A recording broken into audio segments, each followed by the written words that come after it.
Action Shelf.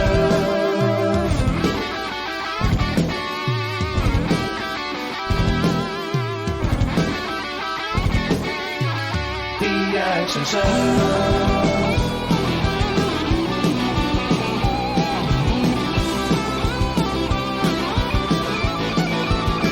The Action Shelf.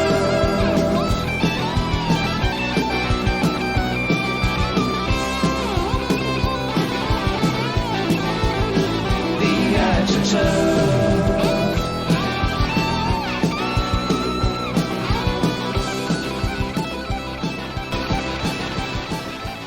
Welcome to the Action Shelf, the podcast that celebrates the glory of B-action movies. I'm John Campbell. And I'm Michael Isman. Oh, Listman, we got through Cynthia Roth Rock September.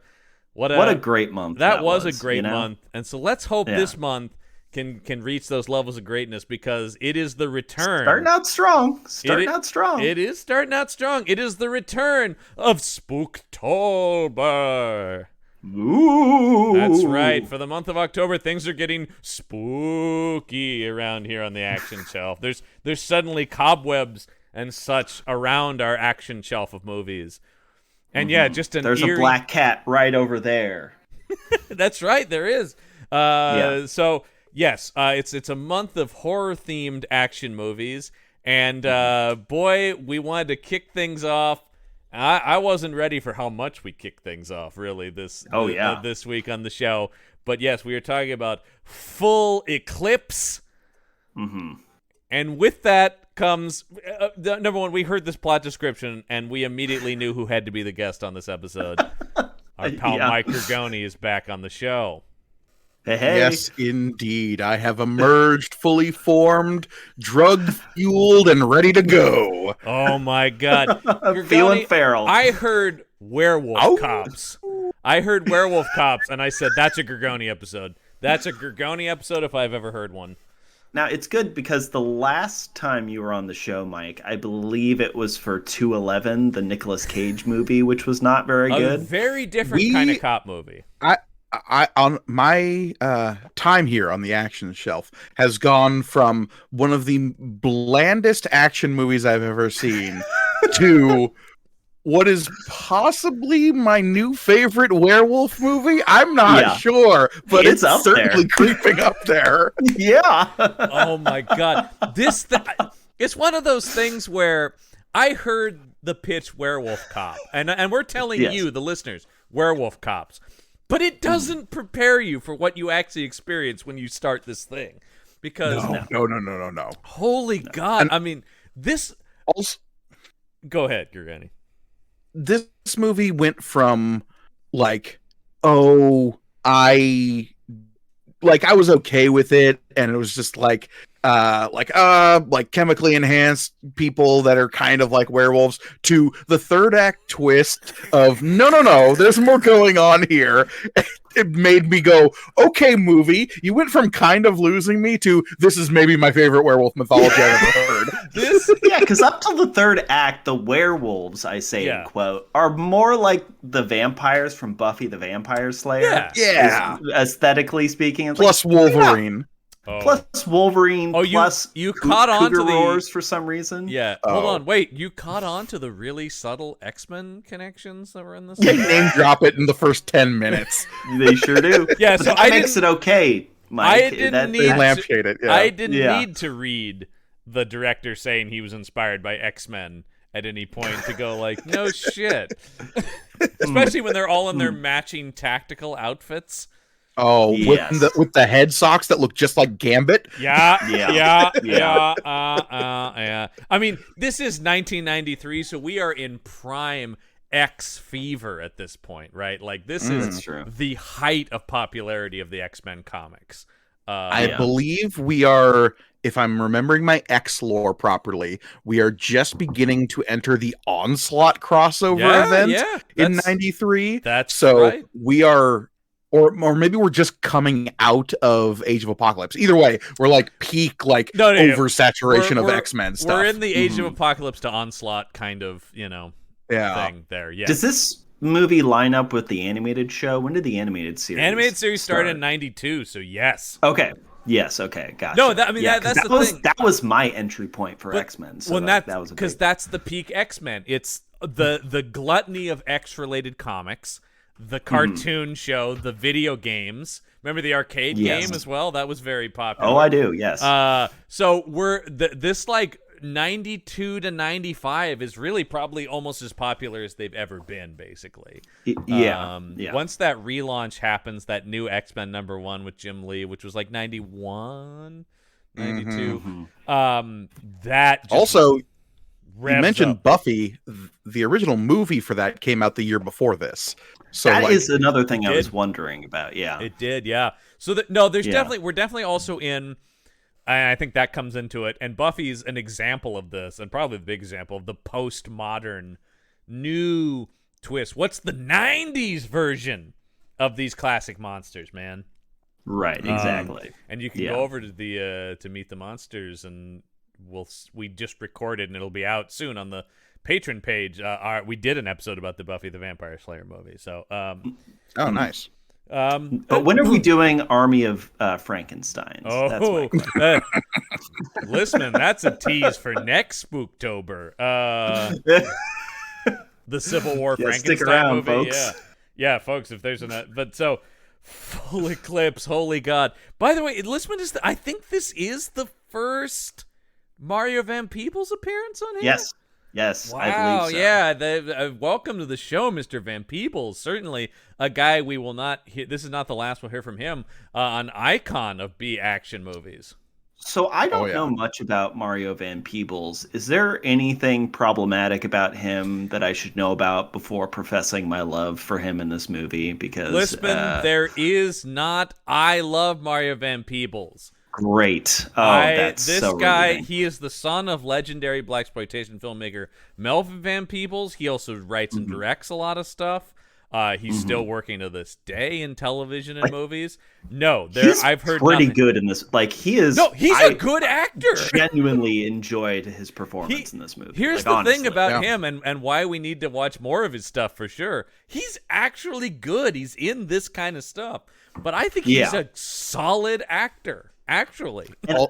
Also, can I just like highlight the Van Peebles family tree here for a second? Yeah. Yes. Because we have his parents, Melvin Van Peebles. Yeah. We have he and his siblings. We have Mario, Megan, and Max Van Peebles. We have all of his children, which include Maya, Marley, Mandela, and Morgana Van Peebles. Oh, Morgana What is a so good good. name. What a There good is a- name. There is a theme here, and everyone in the family has bought in. I love a good themed family tree. I you do know? too, I think man. that's great. It's because all of their initials are MVP. Yes. Amazing. But no, Oh my God. Lisman, it is more than okay to love Mario Van Peebles. This guy, Great. Yeah. is Yeah. fantastic. Because I was so impressed, and I think that he does something that a lot of people aren't able to do in these movies, which is take a script that is mediocre at best and actually elevate the material. Agreed. This yeah. movie. We're all talking about how much we enjoyed this movie, and I think a lot of it is to do with him. I think in lesser hands, man. If you put one of our, if this was fucking whoever, man, one of our stupid action guys who can't act. Yeah. We love him, but if this was Dolph, even, it wouldn't be. It wouldn't be as entertaining. Part of it is how fucking serious Mario Van Peebles is taking this material. He's all in, and I think across the board, actually, the cast is, because I also want to talk about another actor I love, Bruce Payne, who plays the villain Garou. Oh, I love Bruce Payne. I love this guy so much because he is the. You talk about a movie we have talked about. We will do a commentary for at some point. He is the villain in Wesley Snipes' Passenger 57. In which he plays Charles Rain, a.k.a. the Reign of Terror. Oh, hell yeah. He is also one of the only characters to reprise their role in both the original 2000 Dungeons and Dragons movie and the straight-to-video sequel that came out 5 years later. Yeah, Bruce Payne, a good actor, but also a guy who's like, yes, I do like money. Yeah. He got caught in this world, you know. Oh God, and, did he ever? I mean, yeah. he played. Does anyone remember the Warlock franchise? Nope. Oh, of course. Yeah, he was the Warlock. The titular warlock. He's in the fourth Highlander Oh. Endgame. Oof. Possibly my favorite Highlander movie outside of the original. Okay, I was because gonna it say- is the one that attempts to bridge the TV show and that original movie. Which is the most insane idea Here's for a movie ever. yeah, I'll agree it is the second best, but that speaks less to it and more about how bad 2 and 3 are. Yes, I agree with that. And actually, Mario Van Peebles is the villain in 3, which is better than 2. 2 is dog shit. Highlander 2: The Quickening is so fucking bad. So much so that movies 3 and 4 don't even acknowledge it. It's basically been wiped. It's basically been wiped from canon. Yeah, that makes sense. Because it so destroyed the mythos of Highlander that they were like, I don't think we can make sequels going on this trajectory. Well, and the wild part is because the Quickening kind of establishes the whole like strange alien mythology. That's exactly what I was talking about. Yes. Then they went back to in number 5, Highlander 5, The Source, which was a Sci-Fi Channel original film. Okay, see, this is where you lost me. I stopped once they stopped coming out in theaters. I was there, man. I fucking saw Endgame in the theater. I was such a fan. But once, because at that point, isn't it? It's just Adrian Paul from the TV show, right? Yes. Lambert is out of it at that point. Oh yeah, no, he came back for one last hurrah for Endgame. But... Yeah, and then, dude, it's bad news when Lambert is like, yeah, no thanks. I have standards. Yeah, okay? Jesus Christ, man. God, speaking of Lambert, wouldn't he be great in this movie? I mean, it would have a totally different energy, but boy, would he have if he like, played been Guru, a werewolf cop with a weird accent. He could have been Guru to Van Peebles, you know. Because he would have his weird, like, foreign energy that is that implacable accent. Yeah, he's still a couple years out from playing Raiden. So, oh my God, that performance. All right, so let's. I got to talk about the director of this movie for just a second because this guy, he is an action shelf guy if I've ever seen one. Listen, we're going to watch a lot more Anthony Hickox movies. Gorgone, you and I were actually talking about, he made a Prince Valiant movie. You and I were talking about this. Why were we talking about this? This came up on something. Because we were talking about it, I believe we were off mic. It's tough to say, but Prince Valiant specifically because it's one of those like weird early comic book adaptations that like nobody quite remembers in the like mid to late 90s before 97. The X-Men movie happened. There were a lot of people trying to do comic book adaptations because there were just all these properties sitting around that nobody was doing anything with. But the reason it came up, I believe, is because the cast of this film is fucking stacked. We've got Stephen Moyer, we've got Katherine Heigl, we've got Ron Perlman, we've got Warwick Davis. Like, this is a film Udo that is just Kier. full of people you recognize. Love Udo Kier. No, exactly. And neither one of us had ever heard of it when we just stumbled upon it. 97. Maybe a future Action Shelf episode, especially now that I know this guy directed it. But so he directed a lot of horror stuff. If anyone's familiar with the Waxwork franchise, which is just dumb. It's a franchise where a wax museum of statues of like monsters come to life and whatever. I saw that episode of Gravity Falls. Kind of, a little bit like that, except if they were the classic monsters. And then he did the third Hellraiser movie. So when he does this, by the way, he is full on coming from horror at this point. Because he's just coming off of one of the Warlock movies. Warlock the Armageddon, which came out the same year.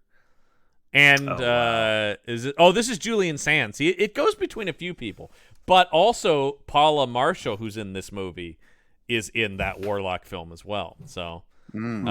She's the other female werewolf cop who's not the main one, and actually, it's a who has no lines. She's got some lines. She talks a little bit, but like kind of early on. Okay, when they're going into the werewolf cave, and by that I mean the palatial werewolf estate, they are every Wolf's one of the den, werewolves if you will. gets a line Yeah. to introduce their broad caricature. Which I love, because it's just like, it does not matter who these people are at all. Nope. The only thing that Absolutely matters not. is like that they're all like, I had troubles too. I also had a problem. This movie Hey, is also he had an issue. It's like, we don't want to talk about that. And Yeah, it's like, just shut why everybody- did we bring it up? everybody shut up. But this Stop guy talking. this guy has gone on to direct many a movie with a lot of our I wouldn't say favorites, but let's say people we've seen, a lot of Regulars. Dolph, Seagal. He's directed a lot of those kind of things. So definitely a guy we will probably watch more of his movies. The Eddie Griffin action vehicle Blast. Yeah, different than the Blast we watched on the show. But Gorgone, Hopefully better than that one. I want to talk about who wrote this movie, because I don't know. Did you look into this at all? Richard Christian Matheson and Michael Reeves. Richard Christian Matheson, son of legendary science fiction writer Richard Matheson, Mhm.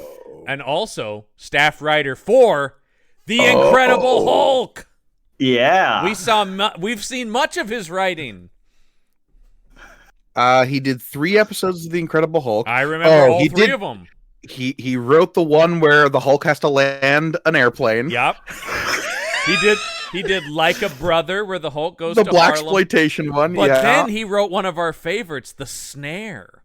Oh, where the Hulk is hunted on that island, and it's just the most dangerous game with the Hulk. Yeah, we love that one. That was one of our favorites. But then Listman, he goes from that to being a staff writer on the fucking A-Team. Jesus Christ. He's This- getting all the This hits. guy went from Incredible Hulk to BJ and the Bear to Knight Rider to Hunter to the A-Team. What a career! What a career. Man, the 80s were very good to this man. And then he worked on some show in 2009 called Splatter that I heard of that. do not know. What is this, actually? I have no idea what this is. Corey Feldman plays a character named Johnny Splatter. Need I say I think- more? After self-righteous rock star Johnny Splatter puts a bullet in his own head, only 5 people are chosen to attend the reading of Splatter's will. The manager, the shrink, the guitarist, the lover, and the groupie. Will they get what they came for, or what Splatter thinks they deserve? Bam, bam, bam. Okay, so Boy. Gorgone, Michael Reeves, Wow. who's the other writer of this, has Oh, given us I know Michael Reeves. He's given us a lot of our favorite shit, man. He has given me a ton of Batman the Animated Series. Yep. He was all over one of my favorite cartoons, Gargoyles. Yep. He did that wild ass cartoon, Phantom 2040. Yep. Uh, Spider-Man Unlimited. Whoa. Spider-Man Oh. Unlimited, which is okay. But this guy wrote the but- screenplay for Batman Mask the Phantasm, probably the best Mhm. Batman movie. The 80s and 90s Real Ghostbusters cartoon, the late 80s TMNT cartoon. He did a few episodes of the 80s Twilight Zone reboot. Spider-Man Like, is there's- Amazing Friends. The Teen Wolf cartoon, which is very real. And if you listen to The our Teen Dungeons Wolf, and Dragons cartoon. yeah, Whoa. and God. if that wasn't enough, one episode of Star Trek: The Next Generation. Mhm. Dear And God. a few episodes of The Incredible Hulk. The live action one. Yeah, I don't think I that's believe, right. unless No. this is the cartoon. No, this is the cartoon from the early 80s. Yes, that's what I Oh, was this gonna is say. the bad cartoon. Yeah, because the '90s cartoon is pretty good. The This Smurfs. yeah. Wow. I mean, this guy's okay, a yeah. big animation guy, so it's interesting that then he wrote this movie. Ewoks. To get- Yes. A movie though that Listman, you and I I don't know we were talking about this should have been a comic book, probably, right? This feels like a pitch for a comic book that turned into a movie that, as much as I love this movie, doesn't quite have the scope that it needs to tell as epic a story as it wants to tell. Yeah. Now, yeah. that being The said, budget. I applaud it for just how fucking crazy it gets. It is insane. This movie's totally bananas in the best way possible. Well, It's so entertaining. I don't think I've ever seen a movie that is 3 acts that are 3 totally different genres. That's true. It's Very like true. it starts as a cop movie, it becomes a superhero movie, and then it turns into a horror film. Yes. Yeah. Yes. All of that wrapped around like a drug addiction PSA. Yeah, with a drug addiction allegory. So this movie, I didn't think it was possible for a movie to be all things to all people, but by God, it full eclipses not. It fully eclipses all the things we're looking for in an this- action shelf movie. This was not a theatrically released film, not a straight-to-video. This was a HBO movie. Yeah. So this was... I so watched but it was released on home video eventually. Yes. Because I watched a rip of the Laserdisc version so did of it we. on YouTube. That's the same version Listman and I watched too. Yes. Oh, yeah. It is the one it is the best version that's out there. And it's actually decent compared to some of the stuff. This is one of those movies where the scan lines of like an old scan of something actually benefit the movie. Yeah. I think it gives it that like rougher feel that you want out of an it's- old but TV movie. Because it's a laser disc, it's clearer than a VHS. It doesn't have the crackle of the thing. It's just washed out and not anywhere close to high def quality. This is ideal, I think, for a 90s action shelf movie. I agree in terms of and correct aspect ratio. It's not stretched.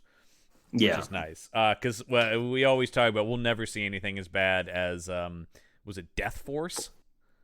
Something like Death Force. That was the one with what's the his face. name? Yeah. Dirk Benedict. Yeah. Dirk Let's Benedict. dive into the movie.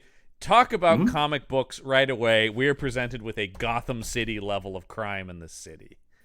We're in LA. Yeah, Yeah. Oh, yeah. we're in LA, Yeah. but what if LA looked like Gotham City? That's kind of this version of the LA. Detroit of RoboCop. I also thought about. My first thought was like, oh, so this is a prequel to Escape from LA. Right. It is. It's LA with the amount of crime that's in that, but not having separated from the U.S. yet.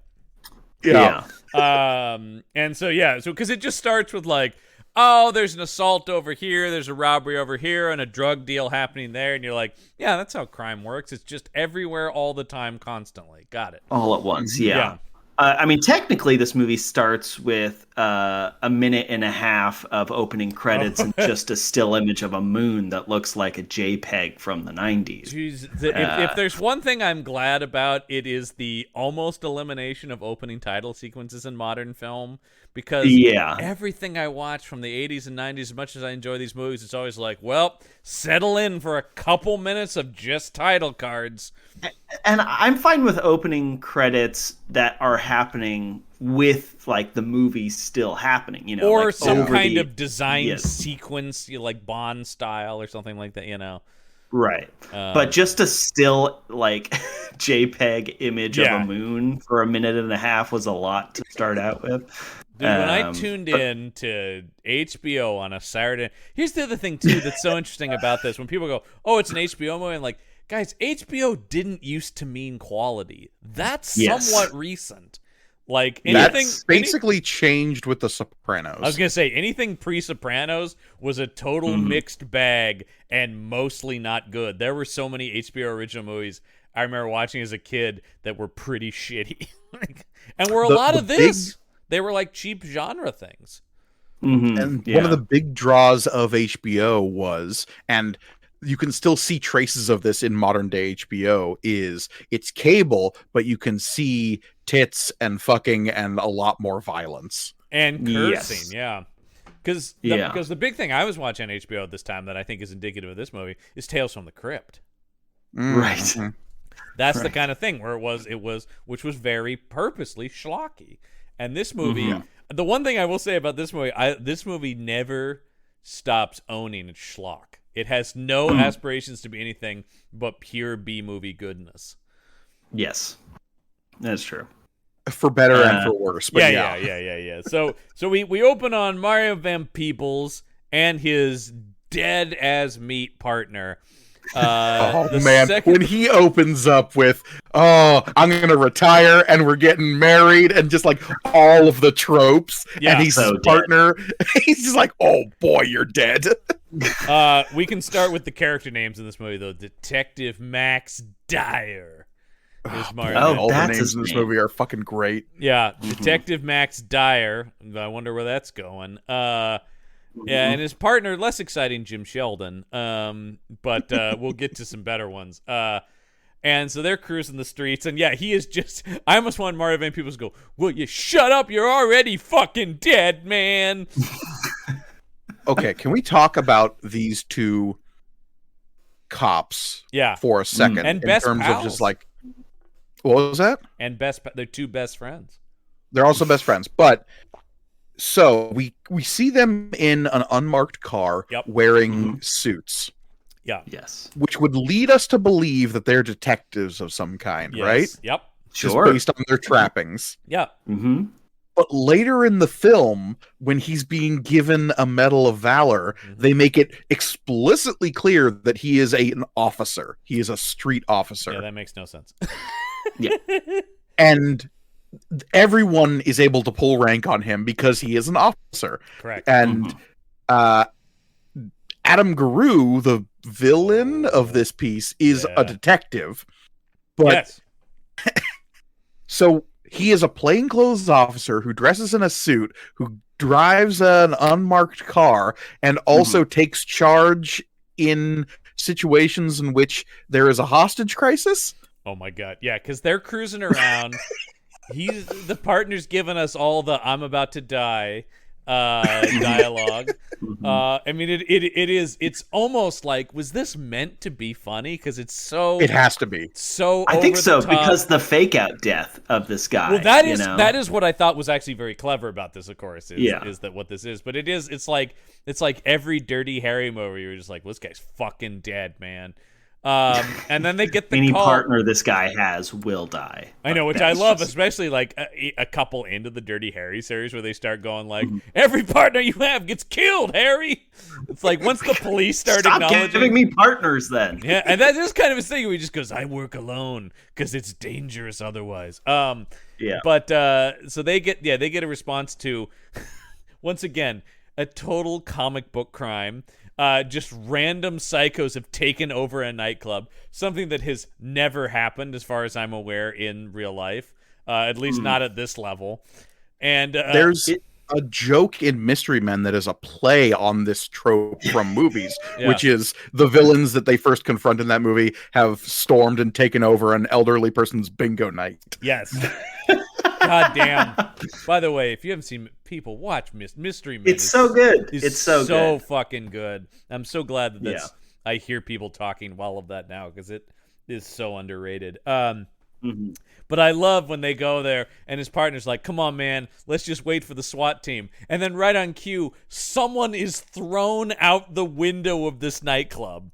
Now, not just anyone, John. A mannequin is thrown out the window. Oh, there's so many good mannequin falls in this movie. Oh, this so is many. this one of our favorite things on this show is dummy work in these movies. And this movie and the dummy work. Mwah. Fucking delivers. Later, when Mario Van Peebles and Patsy Kensit are like leaping out the window to escape Detective Guru, and we just cut to two perfectly stiff dummies falling down out of the sky, it was so good. I love the idea that the director had to call, "Hey HBO, we need more money for the dummy budget." God damn it! This dummy budget is fucking through the roof. Anthony, we can't keep doing this. Why can't you reuse the dummies? Oh no, there's nothing left of them after we're done with them.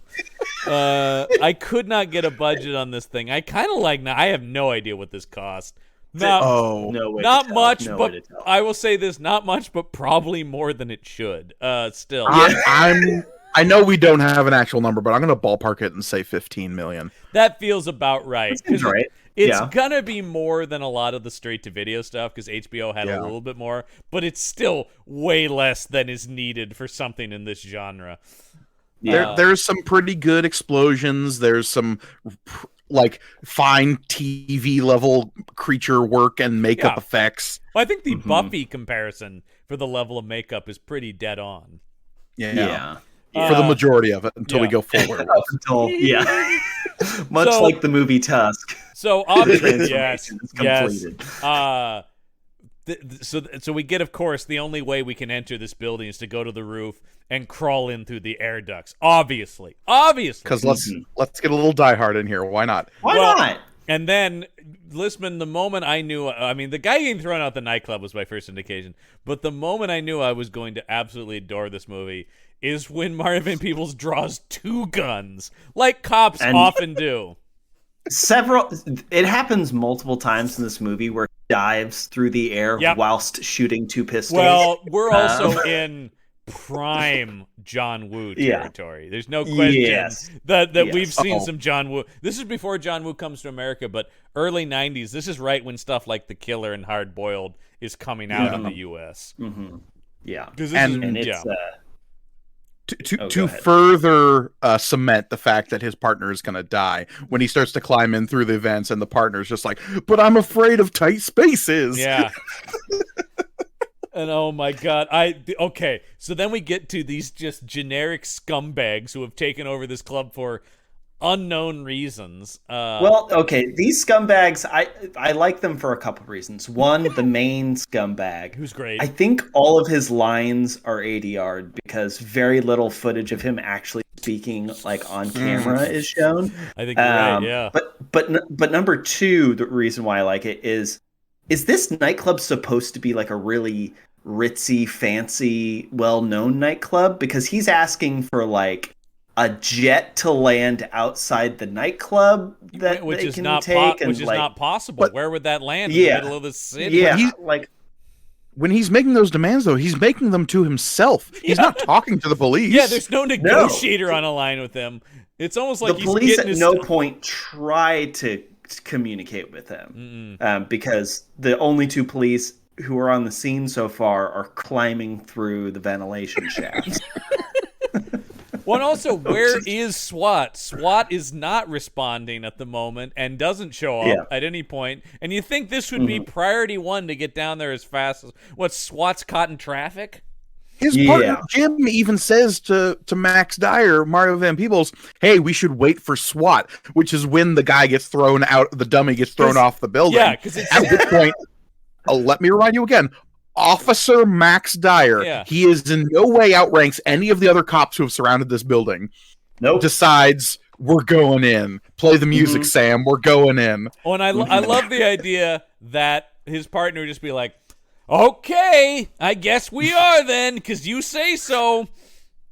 I love it. I mean, they you don't outrank me, but sure, let's do this. I think they kind of want to establish the Lethal Weapon kind of vibe, where the one guy is like, all right, we're going in, and the other guy's like, oh, boy, like, here we go again. Yeah. He literally says, I'm too old for this when he climbs up the fire escape outside. Oh, I didn't catch that. Good Lord. No, there are so many, like, illusions and amalgams and just straight up theft from different things in this movie. It's clearly purposeful, and I'm here for it. Well, there's also cast members from the Lethal Weapon movies, which we'll get into. But I love this scene where the main guy starts getting creepy with one of the girls, and this guy's like, hey, man, stay away from her. And then that guy just gets shot to pieces. And here's the thing. Excessive use of an Uzi. Yes. Well, the infinite ammo Uzi. Which is our favorite action movie weapon. Oh God! But him being creepy with this woman is dancing, I guess, like swing dancing. Yeah, it's still forced swing dancing. Yeah, and I just love the guy one guy just was like, "Hey, leave her alone." And then just, and I mean, like 100 bullets into this guy. I mean, once again, this is very RoboCop. The beginning of this movie to me. But I will say, and kind of in that RoboCop vein, the use of squibs in this movie is grade A, man. Everybody explodes into blood when they get shot in this thing. Not just people, but like the environment too, which I really liked. And this scene also establishes what the body count in this film is going to be like, which is absurd. Oh, we're dropping bodies in every scene, man. Truly cataclysmic, honestly. Like, if the events of this movie had ever occurred, then people would be like, the desolation that is LA because of the body count. Half of LA Hence the is prequel dead. to Escape from LA. Yeah, That's exactly. what I'm saying. That's when they go like, we have to do something about Los Angeles, Mr. President. Right. So yeah, they hear a noise up in the air ducts and open up into the vents, and of course that's where his partner gets shot. And so we can get Mario Van Peebles going, no! As he leaps, guns akimbo head first out of the air vent to take down the main goon. Full on Chow Yun Fat moment here. Oh. And by the way, he has to reload after this. He empties both guns into this guy. He empties his primary weapon twice. Once on this first guy, he's then on the ground on his belly, so he does a barrel roll while he reloads one gun, and then completely empties the clip again on the second guy before reloading and then emptying the clip a third time on the guy who comes over the bar with the shotgun. He gives each guy a full magazine. He's got Berettas. He's pumping like 15 rounds into these guys. Are you? Yeah. What the fuck? And this is like 10 minutes into the film, and I already know it's going to be a great movie. No, yeah, this is where point, I'm like, oh, I'm so glad we're doing this movie. Because I'm like, well, sometimes these movies can get boring. Oh, it's like, this is one of those where you go like, it's gonna be one of these kinds of movies. Excellent. Yeah, I was already laughing so hard at this movie and like, yes, this movie rules. I'm fairly regular in terms of my, like, okay, if I have a movie on, I'll probably be doing something else as well. Yeah. Like either having my Switch in my hands or on my phone or something. When this sequence started, I put everything else down and said, okay, movie, you have my attention. Yeah, it's just like, oh, I can't miss a second of this thing. Yeah. Right, that's what it felt like. I mean, I will say, this thing zips by, and we've seen some movies with bad pacing. And one of the things this movie does is it just keeps going like, oh, you thought that was insane? Watch this! Yes, there were several moments where I had to pause it to write down notes because I'd start writing something down and Maggie'd be like, we have to go back. No. You just missed the most insane thing. Yeah, most of the time I have time to write. I was the same thing. I was struggling to keep up with the mounting insanity of this movie. Because this scene at the nightclub also establishes just how serious this movie takes itself, because we hold on a shot of the air vent where the partner was shot to see the blood coming out of the bullet holes and then dripping down to the floor, and then we cut back to Van Peebles' face as he's just like realizing what's happened, and he's so upset and he's giving it 100%. I love it. That is why that is such a key to why this works. Is Mario Van Peebles is like, I am in it. This is the biggest trauma that's ever happened to me right here. Yeah, I mean, really plays it too. Like, well, it's one of those done. things where we go, we're kind of not used to actual actors in these movies. Marvin Peebles does do stuff where he isn't in action movies too, and it's like, oh right, this is what like an actual dramatic actor is in a film when you see them. So let's see here. But I do like that the partner's not dead from any of this. He's just in a coma and probably going to die in the hospital. So we get him in the hospital. We devote a whole scene to Mario Van Peebles like consoling the woman he was about to marry and go off with, and be like, he's about to leave the room, but then she says, I'm going to stay with him in case he wakes up. And then he decides, no, I got to be here for her and my partner. Oh, it's so good. It's like, it's very high drama. It's very high drama. Well, and then the fact that the next scene is him in marriage counseling or couples counseling, and him just being like, yeah, I'm a fucking cop. And that means there's some shit I can't talk about. Oh, man. The whole subplot with him and his wife having marital issues is probably the weakest payoff of this movie. Yes. Yeah, it's like the one extraneous thing that's like, why is this in the movie? Well, 'Cause and then- especially considering given how it resolves, it raises so many questions. Yeah, I don't quite understand. At the end, I will say, they kind of bobble the last, like, 5 minutes of the movie. The actual climax is fucking great, but the resolution, the denouement kind of epilogue thing, I was like, yeah, okay. Because the movie does such a good job. Just when I thought it was going to run out of steam, it raises everything 10 times crazier, which is great. Because I was like, oh man, I'm kind of getting bored with it. Oh no, but then so we'll get to that though. But yeah, I do love. I mean, at this point, I'm going like, man, they're just giving me every classic cop movie in the book now, right? Everything where you're just going like, you don't understand the things I've seen when I'm on those streets, and I'm going like, yeah. This is the kind of cop movie we love, Listman, where it's like no bearing on reality whatsoever. This is where, people talk about propaganda and stuff. I am all on board for hero cop movies if they take place in a total fantasy world. We also talked about Cobra, right? Where it's like, well, dude, if criminals were like that, we would need a cop like Cobra. Right, exactly. Or Stone Cold, any of that. Yeah, no, the key is cops can be like that if criminals are super criminals. Then we're fine with it. I do want to mention the actress who plays Mario Van Peebles, Max Steyer's wife. This poor really woman, quick. just to her, how little she has to do in this movie. She does, but don't worry, because this same year she starts working on Diagnosis Murder and then does 178 episodes. Oh, so she is, what you're saying is she is just actually, I know, and I've seen, number one, okay, I've seen a lot of Diagnosis Murder. She was also on 776 episodes of The Young and the Restless. So and there is a lot of crossovers we've talked about on almost every episode between soap opera people, and she was also on The Rich and the Ruthless, which I may have been, no, it wasn't a spinoff, but it was in that same vein. She has continued to work a lot. Is that the key to making the title of a soap opera is the something and the something else? Is that I think figured it out? Yeah, I think that's it exactly. But anyway, she's a working actress, continues to work to this day. It's just this movie, total nothing part of the wife. Doesn't really give her much. But even she, I think she's only in 2 scenes in the whole movie. Yeah, because she's not there when he comes home later. She's already left, so she has the voice line. So she's in 3 scenes, right? She's in this, and then the surprise birthday party, and then the epilogue. Oh, right. Yeah, that's it. Yeah. Oh God, the surprise birthday scene is nuts. What up?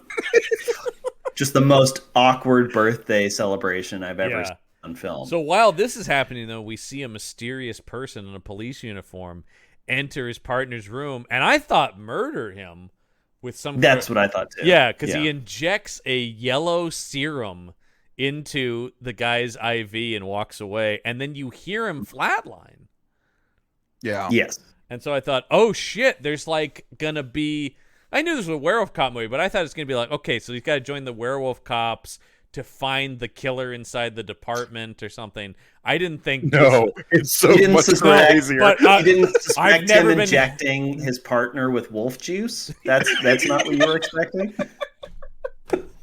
Because I didn't know. I thought, stupid me, I thought we were going to be dealing with sort of classic werewolves here. I didn't realize, which we are kind of too, though. But I didn't know we were going to be dealing with like scientifically created werewolves and werewolf serum and stuff in this thing. The explanation for what the drug. And that's where this movie like lost me a little bit until that third act twist was just like, oh, science werewolves, lame. Well, because that's a thing we've seen in a bunch of like mediocre sci-fi and fantasy movies where it's just like, oh, they're basically these monsters, but we also made them via science.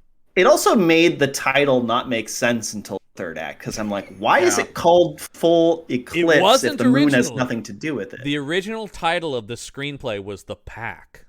Yes, and for the until the third act, I'm like, that makes sense as a title. I actually still think The Pack might have been a better title in general. I think so too. Yes, and also the Eclipse thing is kind of doesn't make a whole lot of. Well, we'll get into it, but not really. But it also that's the genius of this movie. There are subtle like clues throughout to say that this is kind of a werewolf movie because we see the silver bullet being made Yeah. in a little bit, and you're just like, Mhm. oh, wait, if they're chemical werewolves, why would silver bullets matter at all? Gorgone, you said the Yeah. genius of this movie. It is for what it is. It For is what it is. genius. I think. For- It is very well constructed. terms Like of- everything adds up. You know, everything. In terms of yeah. cable-produced werewolf police dramas, yes, this is the exception, the best of the bunch, man. John, I wanna retort your disbelief with the motorcycle scene that happens later, Oh and tell my me that that's God. not genius. Well, because what Tell we're me gonna that's find not out genius. is the partner doesn't die; he's back and he's fine, Yes. like the next day. And Like the once very again, next day, he's in a coma, and then he's totally fine. Mario Van Peebles is going, what the fuck is going on? I think this is the most real. Once again, it's so nice to have an actual actor here who's actually playing like, what the hell's going on here? Like Realistically baffled by Yeah. like what is happening in front of him. because Yeah. Well, what's great yeah. is that Mario Van Peebles is us, right? He's the Yeah. point of view character, but he is also having the same reactions the audience is having in terms of guys back on his feet, and we're going, no, this isn't normal. You shouldn't just be walking around. No, something's wrong here. Can I ask you guys something? So we don't see his partner do any gun tricks before the werewolf was introduced. No. Does being a werewolf make you better at using firearms? Yes, it does, That- because we see This other movie, other indicates yes. werewolves doing gun Okay. tricks. What's that? We see other werewolves doing gun tricks later when they're getting ready to go into. We see this is apparently a werewolf trait of like spinning guns. This is also very You become an RoboCop old once west like. Once have again, you ever seen a revolver. dog with a dog toy going and like worrying it? This is the same thing, but with people and guns. They just Yeah. gotta spin it and like, Well, you also it's a fidget spinner, but it's got bullets. You also want to talk about. It's a deadly fidget spinner. And his partner does use a revolver before the wolf juice Yes, is introduced? he Is that- does. okay, He has a I revolver when they go into the vents. I wanted to make sure because, Yes. first of all, I don't think police officers generally carry a 6-shooter. Well, that's also a very Lethal Weapon because Danny Glover carries a revolver, and it's like a thing in Lethal Weapon where they talk about, man, you're the last guy still carrying that because he's supposed to be like an Yeah. old man. Most of the time, the service weapon's not going to be a revolver, but there'll be times when, like, okay, if you have a backup weapon, you might decide to carry a revolver. this or guy's something. might be like a primary snub weapon. nose 357 or something. Yeah, Right, but this that's guy's special. primary weapon is a 357, like a full barrel, Yeah. not a snub nose. Again, they are officers, not detectives. Why would they have special like Great dispensation to do any of this stuff? But Well, let's not I worry mean, about that. Van Peebles are carrying dual Berettas. Yeah, I don't know what the fuck's going on. There are two things that like bothered me throughout this entire movie, and that is the fact that Max Dyer is just an officer, Weird. despite all the things Well, he and does. I don't understand the point of that. Why not just call him Detective Dyer, and that wouldn't be an issue, Yeah. and it wouldn't change anything because everybody else would Yeah. still outrank him, being like captains and lieutenants and stuff. Right. But The second thing that bothered me throughout the course of this movie, and just going forward, I'm going to stop mentioning it, is all of the cougar sounds.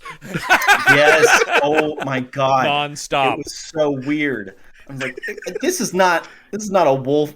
They know that's not a wolf sound effect, right? Oh, by the way, I I was gonna say Bruce Payne. This is not his only werewolf movie. He's also in Howling for the Freaks. Oh boy.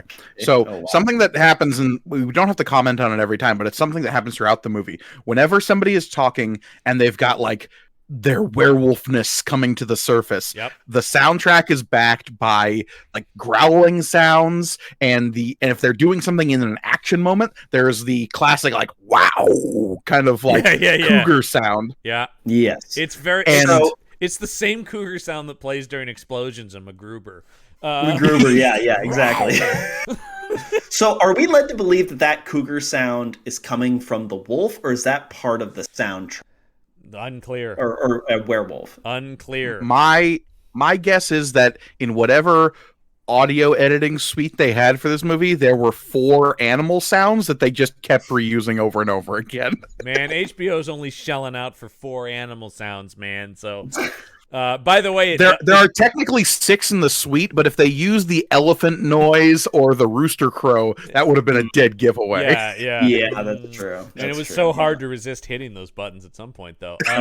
Yeah. This makes me want to write a spin-off of this movie, though, called Cougar Cops. It's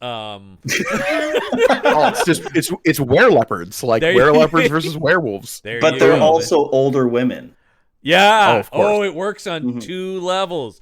Cougar cops. Exactly. They're sexy middle-aged female cops. I love it. So he's back in action, and then immediately the most fucking insane drive-by shooting happens. They've got fucking Kalashnikovs coming out of this car and just opening up on who? I don't even know who they're targeting. I thought they were targeting the partner. They maybe. Who knows? They don't hit him or even come close. They seem to just be firing wildly at people on the street. Also, drive-by shooting in the middle of the day on a crowded, like, business street. Yeah, Insane. pretty unprecedented. Yeah. Once again, if this is happening... The crime is elevated. It's like, there's no rhyme or reason for the violence. It's just violence. I don't think this is the first movie we've seen, Listman, that's taken place in Crime City. A lot of movies we watch just take place in Crime City, the home of crime. What I also appreciated about this next sequence is that it also indicates like a normal city level of traffic in a given area, as opposed to just, those empty streets in LA. Well, which once again further adds to the insanity of the crime itself, though. That it's like a busy street that's hard to get away on, full of people, and look, the most drive-by shootings, I think, happen in the middle of the night and are targeted at people. They're not like just, crowded street full of people. They don't often involve military-level assault weapons. It's an ice cream shop that they're shooting up? Like a bodega, I think. Yeah. A bodega? Okay. Yeah. Because he's arguing with the owner about the non-dairy ice cream, because the werewolf side of him is making him very angry about their vegetarian options. Yeah, that's now that is either a werewolf or just a citizen here in Portland. Tough to say. So they're in pursuit. Mario's in the car, but his partner's on foot. And he's leaping from car to car. I mean, oh my God, this sequence is incredible. Yeah, it just felt like something out of a Captain America movie. It really does. The traffic is moving, and the cop is running atop the cars, and so when he gets to the hood of one car, he'll leap to the next car so that he can move faster in the traffic. Isn't that kind of that scene where he chases the Hydra guy in the first Captain America movie? Yes. There's some car leaping. There's some other stuff in there, too. This movie only has car leaping because it's budget, but... Like that, some of this did feel that way, and I like that each leap is farther, and then they do the $6 million man thing where we're just under him, and he just leaps across the frame from where to where. I was almost expecting a. It had that vibe to it because it is supposed to be like. Instead, it was a cougar roar. It's a cougar roar. Like it's just. Because eventually he leaps up onto a bus, and that's when he gets the angle to fire on the escaping criminals. Who are nobodies, by the way. They're just random criminals in this movie. There's no connection to like... We eventually get to like mobsters, but even they're so like in the background of stuff and just ill-defined. What is the motivation there? I don't know. It's going, I don't know. But this also feels like a supernatural enhanced Lethal Weapon scene. Because this would be Mel Gibson does this kind of stuff in those Lethal Weapon movies where he's leaping across cars and stuff like that. They just are like, what if he had... I mean, this movie is basically just like, what if Lethal Weapon had werewolf powers in it? Yeah! But also, like, the goal of these cops is never to arrest these people. It's always, they've committed crimes, so now they must be executed in the street. Yeah. We're in a Judge Dredd style scenario here where the cops are judge, jury, and executioner. When he leaps onto the back of this guy's motorcycle, though. Because the because he shoots the driver, and the other guy in the car busts out, gets into traffic, grabs some guy in a motorcycle, doesn't just grab, throws that guy into the sidecar, mows and down a bunch of people first. He just gets out and starts shooting people, then gets on the motorcycle. People, you're just like, geez, let me get in a couple more murders while I'm doing my escape. Just for good measure. This is absolutely insane. And then I believe his partner, is chasing the guy in the motorcycle, loses him for a second, and then leaps over a building to the next street over to get to him on the motorcycle. Indeed, have that. And then he leaps from atop a bridge at some point too, and down like off of the bridge. Huge jump. Yeah. And so he's doing this, and we just keep cutting back to Marv and people's going like, "What?" As he should. Dude, I thought it was crazy. This guy's back from the dead. Now he's doing fucking superhero jumps. So he's on, and then Listman, is this what you're talking about? How does the sidecar get disconnected? It hits another car, right? Or it hits something and just comes off. It's a cool effect of the sidecar hits. I don't know if it's a wall or another car. I think it's like a bus or something. I think it is. And it's just the sidecar just stops, but the motorcycle keeps going forward. It's pretty awesome. This sequence, when the guy is shooting him repeatedly in the gut and he's just taking the bullets. And once again, squib work like nobody's business. Blood is pouring out of this guy's abdomen. And he's just like, "Argh." Yeah, and you see him getting a little bit more werewolfy. The soundtrack is getting a little bit more cougary. And he clamps his hands down on the guy's hands who are on the motorcycle handles. Oh my god. Revs it so that they go faster. And then in something that only happens in an action shelf movie, a motorcycle hits a brick wall and just explodes into a fireball. Oh, John, we're missing the one-liner here. Oh, what was the one-liner? You have the right to remain silent. Yeah, right before he hits the wall. That's right. This movie doesn't have a lot of one-liners. This is one of those movies where I was like, debate. That is a one-liner, though. There's no question. I've written down a couple. Was definitely there's a few, and they're few and far between, which I don't like. I feel like if you're gonna do one-liners, you need to go all in on them. This movie, parts of this movie have one-liners, parts of it don't. Down the stretch, there's a few. They start giving the bad guy several, and I'm like, wait a minute, you weren't quipping earlier. This movie, all of a sudden, it picks into. But this movie has one of the most insane lines I've. Which when we get to it, we'll get to it. But but when this hits the wall, and literally the motorcycle doesn't even explode; it turns into fire. It transmutes into a chemical reaction. I was like, yes, this is everything we're looking for on this podcast. And then Marv MP was like, oh my god! And then his partner just walks out. Now here's my question: wouldn't his clothes catch fire? I understand why are the clothes immune? Because it would be a big hit on the insurance of this movie, and they probably don't have a lot of money to begin with. It seems like there should be a flame he's like patting out or something, or at least like scorched and smoking. I just like he was a little like smoke coming off of his shoulders when he was walking out. But the suit is intact. Like it's just, I just think it's so funny that we see it. Why they have their super suits on later when they get blown up in the van and they're fine. I guess those super suits are something like the Fantastic Four. Yeah.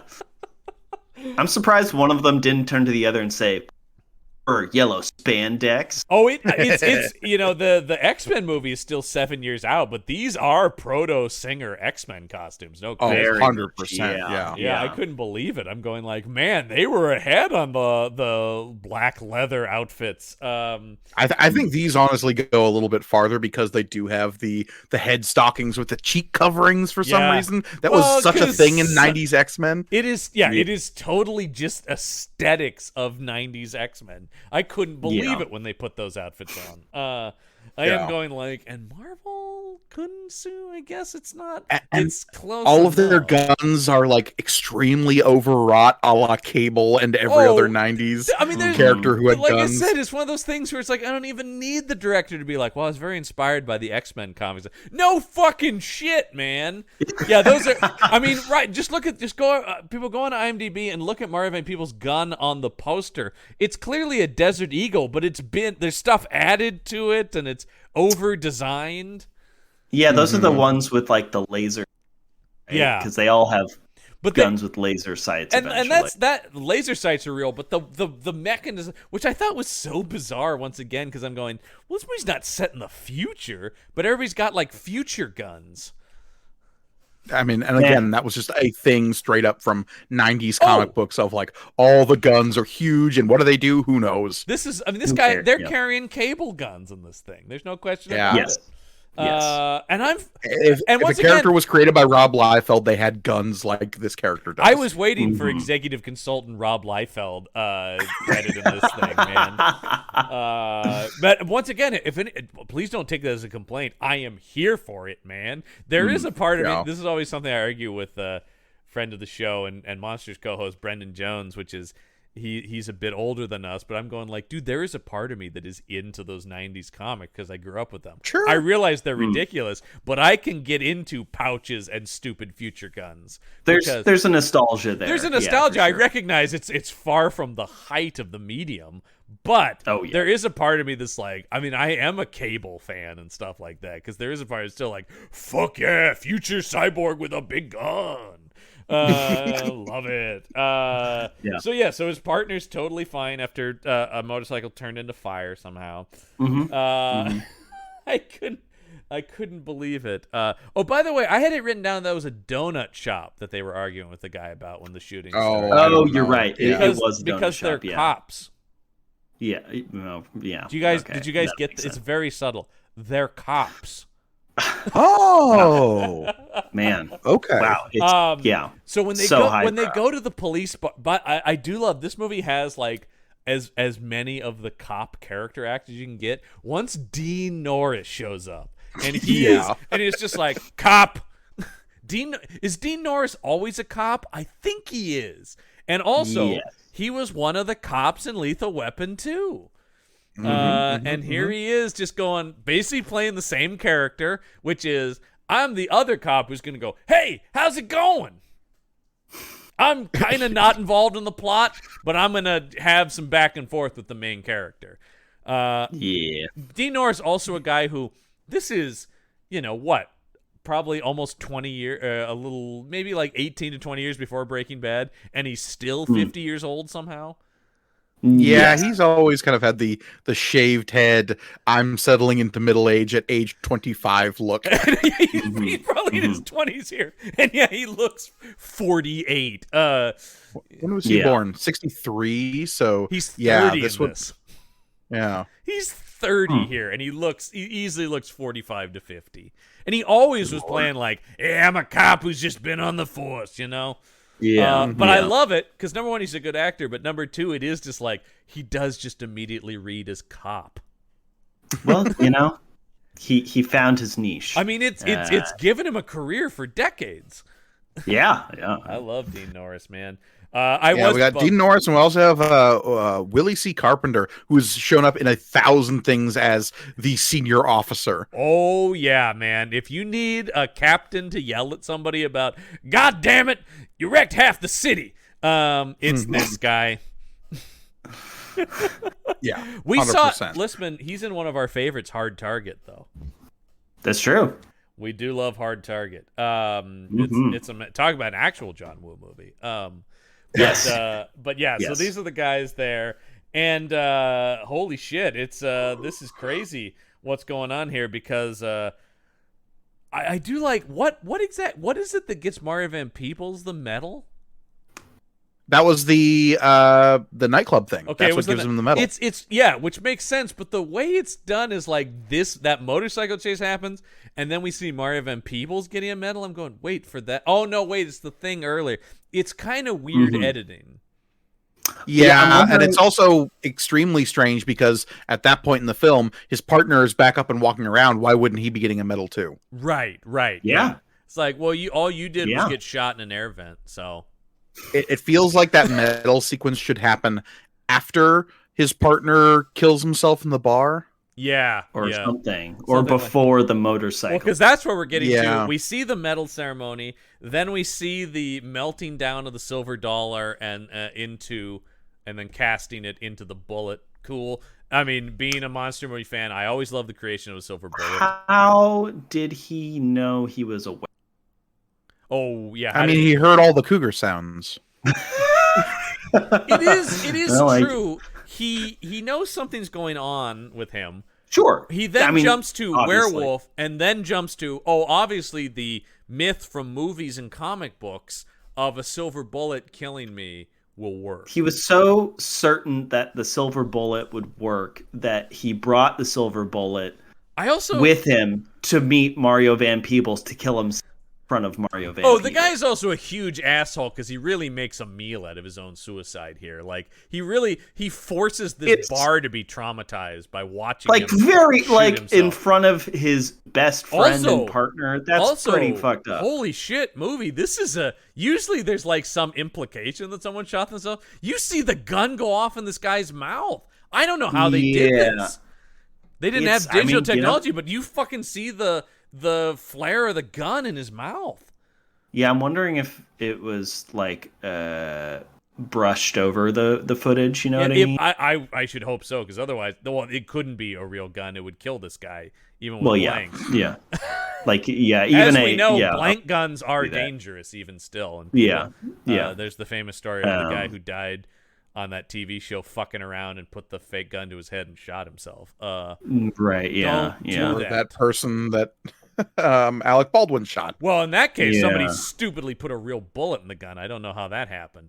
Yeah. But yeah, Or Bruce Lee's son also Brand- died from. Brandon Lee Brandon. died from a really like freak weird thing where a bullet got lodged in the barrel and then the blank shot it out. Yeah. Which is yeah. Very crazy. strange. Yeah, so there's so I don't know how they did this, but whatever, it was disturbing to see. It was a lot. It was a lot for sure. And we get another no from Mario Van Peebles, We of course. do get another one because the first one was very good because he was shouting no while diving through the air, I also shooting two guns. what which was we the love. point? Oh yeah, wow. Leap through the air while shooting two guns. And shouting no. Yeah. You know. No. Either shout no or villain. the Like, those are the two things you have to Oh shout. well, the best. I think our favorite is still from Demolition Man, where Stallone Demolition Man. when Stallone leaps out of the helicopter shouting "Phoenix." That's the best ever. That's one of the best scenes in the history of cinema. I'm sorry. The That's thing true. I was gonna say Yeah. is, what's with the choice to make the person casting a silver bullet a mystery? Because you I just don't know. see hands making Well- it, and you're not sure. Is the idea to make us think, oh, is someone hunting werewolves now? Yeah, because we still don't quite know what the whole werewolf deal is in this movie at this point. Right. And even I was just like, wait, hold on. He was injected with some stuff Yeah. that made him have beast powers for some reason. We're Beast still unclear about powers. the whole werewolf thing. So when you see the Right. casting of the silver bullet, that is just using the audience's knowledge of werewolf mythology of what's going on. In fact, it's not until later that it's revealed that that silver bullet was cast by his partner to kill himself with.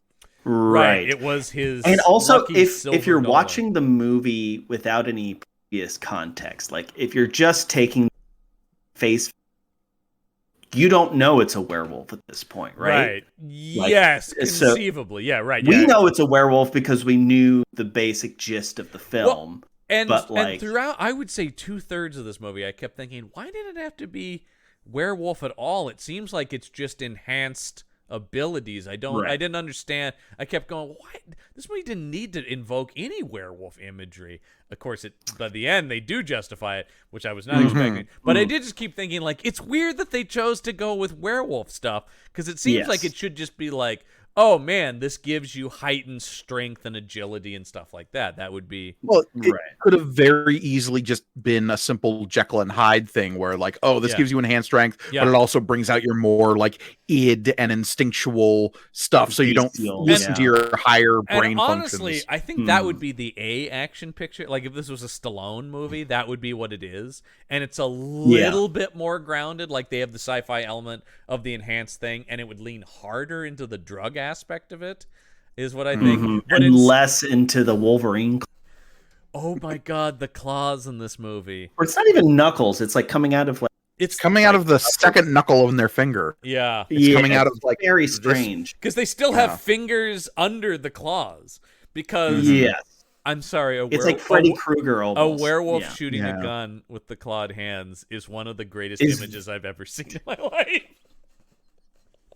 And you can get an idea of what the clawed hands look like if you go to the poster Yeah. on IMDb. There's also a shot from it looks like the VHS Yes. box cover Yep. of the German version that really shows off the claws on the back cover. The back of the VHS, yes, does have. It is basically Marvin. People just going, look at them claws. And yeah, they're coming out of the second knuckle on his finger. So like you've got the knuckle attached to the base of your hand. I don't know the names of all these bones, but then the second knuckle down, and that's where the claws come out of. So you've still got like a little bit of a digit underneath the claw. Oh, it's so weird. It's such a weird design. But I'm here for it. It's a crazy movie. So they tell him, because all this trauma's been going on, you need to go talk to this guy Guru, Adam Guru, because he's in charge of the name. What did they say? Isn't he in charge of like the counseling of cops or something like that, or Yeah, the well-being of officers or something like that? Yeah, officer well-being chief or something. Did yeah, you guys see this in the trivia? What the word guru means? Yep. it means wolf. In Middle French, it specifically meant werewolf. Yeah, well, the loup-garou is an old French mythology that is where the werewolf like mythos comes from. Oh, I know, because there are werewolf movies that lean into that. Well, and I wanted to bring up the plot of this movie is shockingly similar to the second Dresden Files book, which makes me think that like, and obviously that book was written way after this Jim movie. Butcher saw this. Yeah. And I went, Yeah. Well, Yeah. because that book does have this plot where these FBI agents get werewolf powers, and it kind of like goes to their head, and they take things too far. I mean, honestly, good on Jim Butcher if he saw this and thought, well, I could maybe kind of take that in a better or like flesh that out. Yeah. And that book also does the thing where it's like, okay, there are different kinds of werewolves, and we're going to deal with all of them. So we've got the loup-garou, which is like the super big monster wolf thing. You've got the like what's called Hexenwolfen, which are like people that can have magic belts that turn them into wolves. Then you've got the lycanthropes, who are people that just like access primordial wolf spirits to give them berserker powers. Yeah, gotcha. And you have all of these different factions of werefolk kind of battling in Dresden in the middle of it, going, what the fuck is going on? But is there wolf juice? That's my question. Wolf juice! No, that is purely a full Eclipse invention, and I'm here for it. Okay. Come on, Yeah. man. How is there not Well, that an brown energy wolf drink juice. called wolf juice? It's viscous yellow wolf juice in most of the Yeah, shots. that's true. It's yeah. piss colored. Let's be honest. Really, what it is. It's pretty Yeah. gross looking. Like piss color if you're very dehydrated and Yeah, you know. yeah. It's like Yeah. I'm in trouble here. Mhm. So let's see. So he goes to see Guru, who is played by the ever evil Bruce Payne. I mean, a guy who just screams bad guy He's got a bad case of bad guy face. and bad guy Sure voice, and everything about it is just like, come in, sit down. Yes. Yeah. And he's just like, no, I'm just worried about you, detective. He goes, you should join my support group for other traumatized officers. And the way he talks in this scene is just like, okay, either this is a group of werewolf cops, or he's inviting him to become part of some kind of like ultra right-wing cult of like extremist police officers. And dude, even when he goes to the meeting, the way these people are talking, it still could go either way. Because when they're talking, because he goes to this guy's insane mansion apartment. What the fuck is this thing? He's like, I've been saving up for a while for. And by a while, I mean centuries. Yes, I'm 400 years old. Because of course that will be a thing that he will discover later. The guy's been alive for like hundreds of years. I think this is one of those scenarios where we have to like spoil the ending to retroactively like talk about what this guy's the deal reveal is. at the end is that Guru is an actual real deal supernatural werewolf, and he can inject people with. I'm sorry, is it his brain juice specifically? Yes, it is his brain juice. Because the line that the line you love is it's the play on the anti-drug commercial. Yes, is the great. It may be the greatest. Well, it's up there because obviously there's the line. Do we even need you to ain't talk? lived until you got head from a vampire. But like, did that didn't win last year? Did it? Did that win the Shelfie? Could have. I actually don't remember. I don't remember. No, you know what? You know what won? Oh, from fighting. Where did you learn to fight? Yeah, from fighting. From fighting. Yeah. No, this line. This is my brain. This is you on my brain. Any questions? Yeah. And my response to that was yes. So many questions. An infinite number of questions. We're gonna be here all night with my questions. So yeah, he's drawing like this yellow liquid from his brain. Yeah. And he's not even distilling it. He's just putting it in vials. Based on what that other cop who is imprisoned who Guru kills later in the movie. Did you see who that was, Gorgone? The makeup was covering it. Joseph Culp.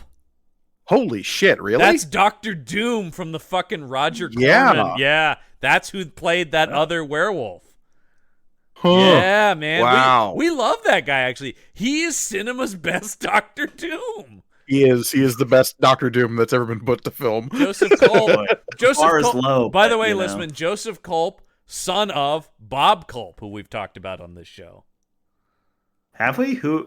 What he was in Mercenary. He's an old TV actor, but he was in Mercenary, and he's the guy who we always talk about who refers to himself in the third person. When Bob Culp sets out to direct something, Bob Culp asks himself one question: what would Bob Culp do? That is a story from, once again, friend of the show, Brendan Jones, who saw the aforementioned Bob Culp do an intro to a movie he directed and did apparently talk like that. Wow. Great. Bob Culp's got to ask Bob Culp one question: what would Bob Culp do? But anyway, what Joseph Culp says is that whatever the wolf juice is, strips their glands and like forces this like permanent transformation. So my thought is the wolf juice that Detective Guru is withdrawing from his own brain is some kind of like gland secretion that then he's like giving to these people. It's gotta be, right? I mean, that's the only thing that could possibly be that would fit exactly what you're saying. It's got to be something along those lines. By the way, thought Joseph Culp was good in this too. He's a good actor. I mean, he's got one scene, but it's good. But he's got one scene that's like his scene. In crazy makeup once again. So to rewind a little bit. Yeah. So that's Guru's deal. That's the whole straight up thing werewolf with that. Yeah. who is creating demi-werewolves from his brain juice, the wolf juice. He will ensure all die before he leaves town. Also, how is no one putting together? Because no one has... Mario Van Peebles is. He does, but it's before Mario Van Peebles. Nobody put you came from Miami. What happened? Everybody under your command died. Well, that's pretty irresponsible. But that's the thing is, it's heavily implied that the command structure of this police department is on board with what he's doing. Kind of, because our one angry captain character isn't. And he will eventually be unceremoniously murdered. Eventually, because it's honestly it's on Guru, whose tactics raised to such insanity that nobody could back him anymore. Like this guy is not playing it cool as a werewolf cop. No, he's murdering. Not playing it cool as a werewolf cop. He's murdering large amounts of people in very whole groups of people. in very Yeah. grand ways that he is then taking credit for. Yes. Yeah. Yes. And like the whole like outside party that he slaughters, does nobody look at like the corpses and be like, there's a lot of like claw marks on these people. Like, what happened here? And like human-sized teeth wounds. Bite marks? Yeah, yeah, exactly. Here's where we get 'Cause- some more of the. Oh, go ahead, Gorgone. Well, this is the bit where because to rewind to where we are in the movie, Mario Van Peebles shows up to Yeah. the PAX Oh, Yeah. right. luxury apartment in the sky, The wolf Where den, we- if you will. Yeah. the Wolf Den, which is where we get introduced to this plethora of rando werewolf cops and also the female lead of the movie, which is Patsy Kensit. Patsy Kensit, Yeah. Mel Gibson's love interest from Lethal Weapon 2. Right. That's why she looked familiar. Okay, gotcha. Yeah, lest we forget, even love can be a lethal weapon, Listman. Who has also been in 113 episodes of Emerald Dale Farm, 169 what that is. episodes of Holby City, I don't know what the fuck to these name are. some. Oh, these are absolutely just daytime soap operas. Oh man, yeah. Yeah. I mean, okay, look, she's not a great actress. I will say she's kind of the weak link here. You know, she's fine, but I would agree. it's and also in Lethal Weapon 2, I don't think she's like amazing in that either. She was okay. Once again. So she's here. We also, you talk about other cop actors. This other guy, the cop with the gambling problem, is how do you pronounce his name? Jason Beggy, who is No idea. who is the star of NBC's Chicago PD. Which is does it I this guy always stands. I've never watched an episode of Chicago PD, but because the Chicago shows are just ridiculous to me. I'll stick with my Law and Order. Thank you. But Well, hey, John, lest we forget, he did play the exact same character in 3 episodes of Law and Order Special Victims Unit. So this character transcends the franchise. well, that's true. It's all under the Dick Wolf banner. There's no question about that. Yeah.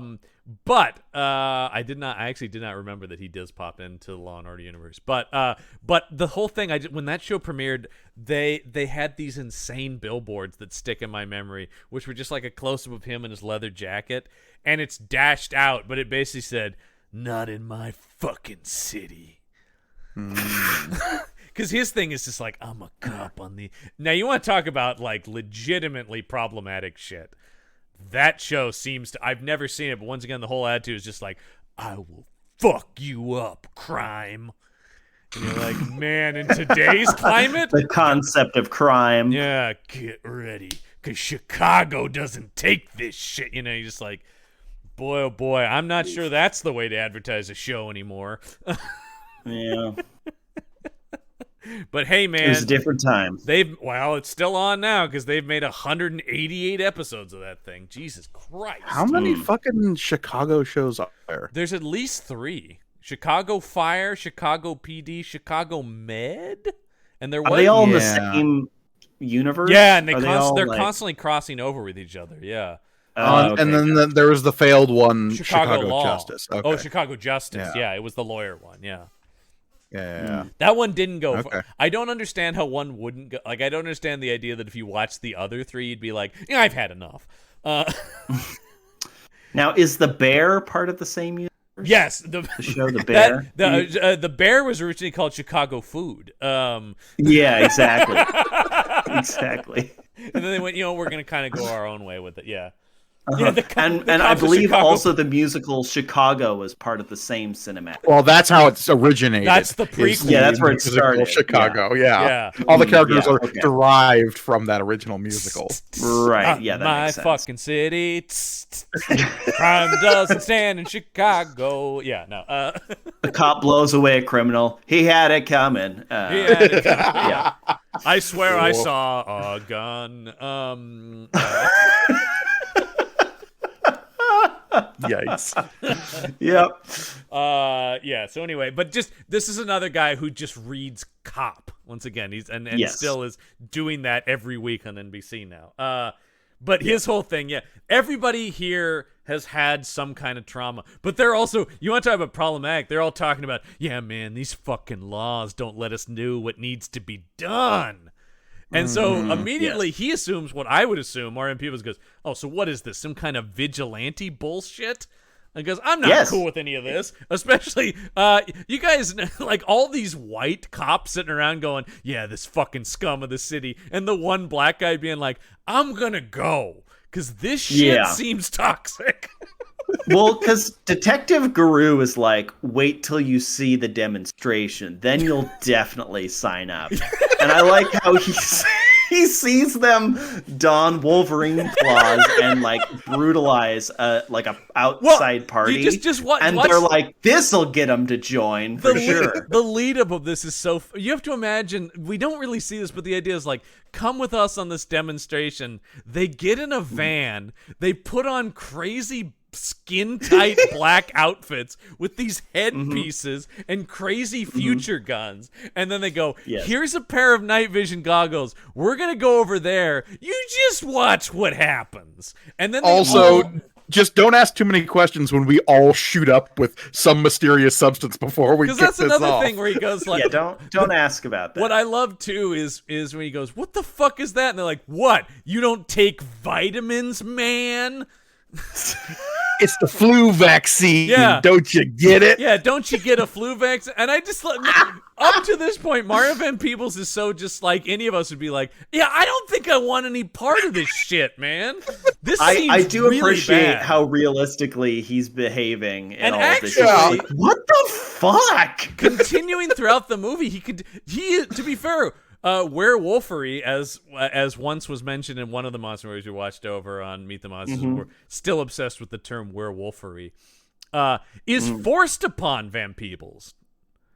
To be fair, he consistently is like, no way, man. Because, I'm sorry, I don't care. Because, he watches through night vision goggles, which I do respect.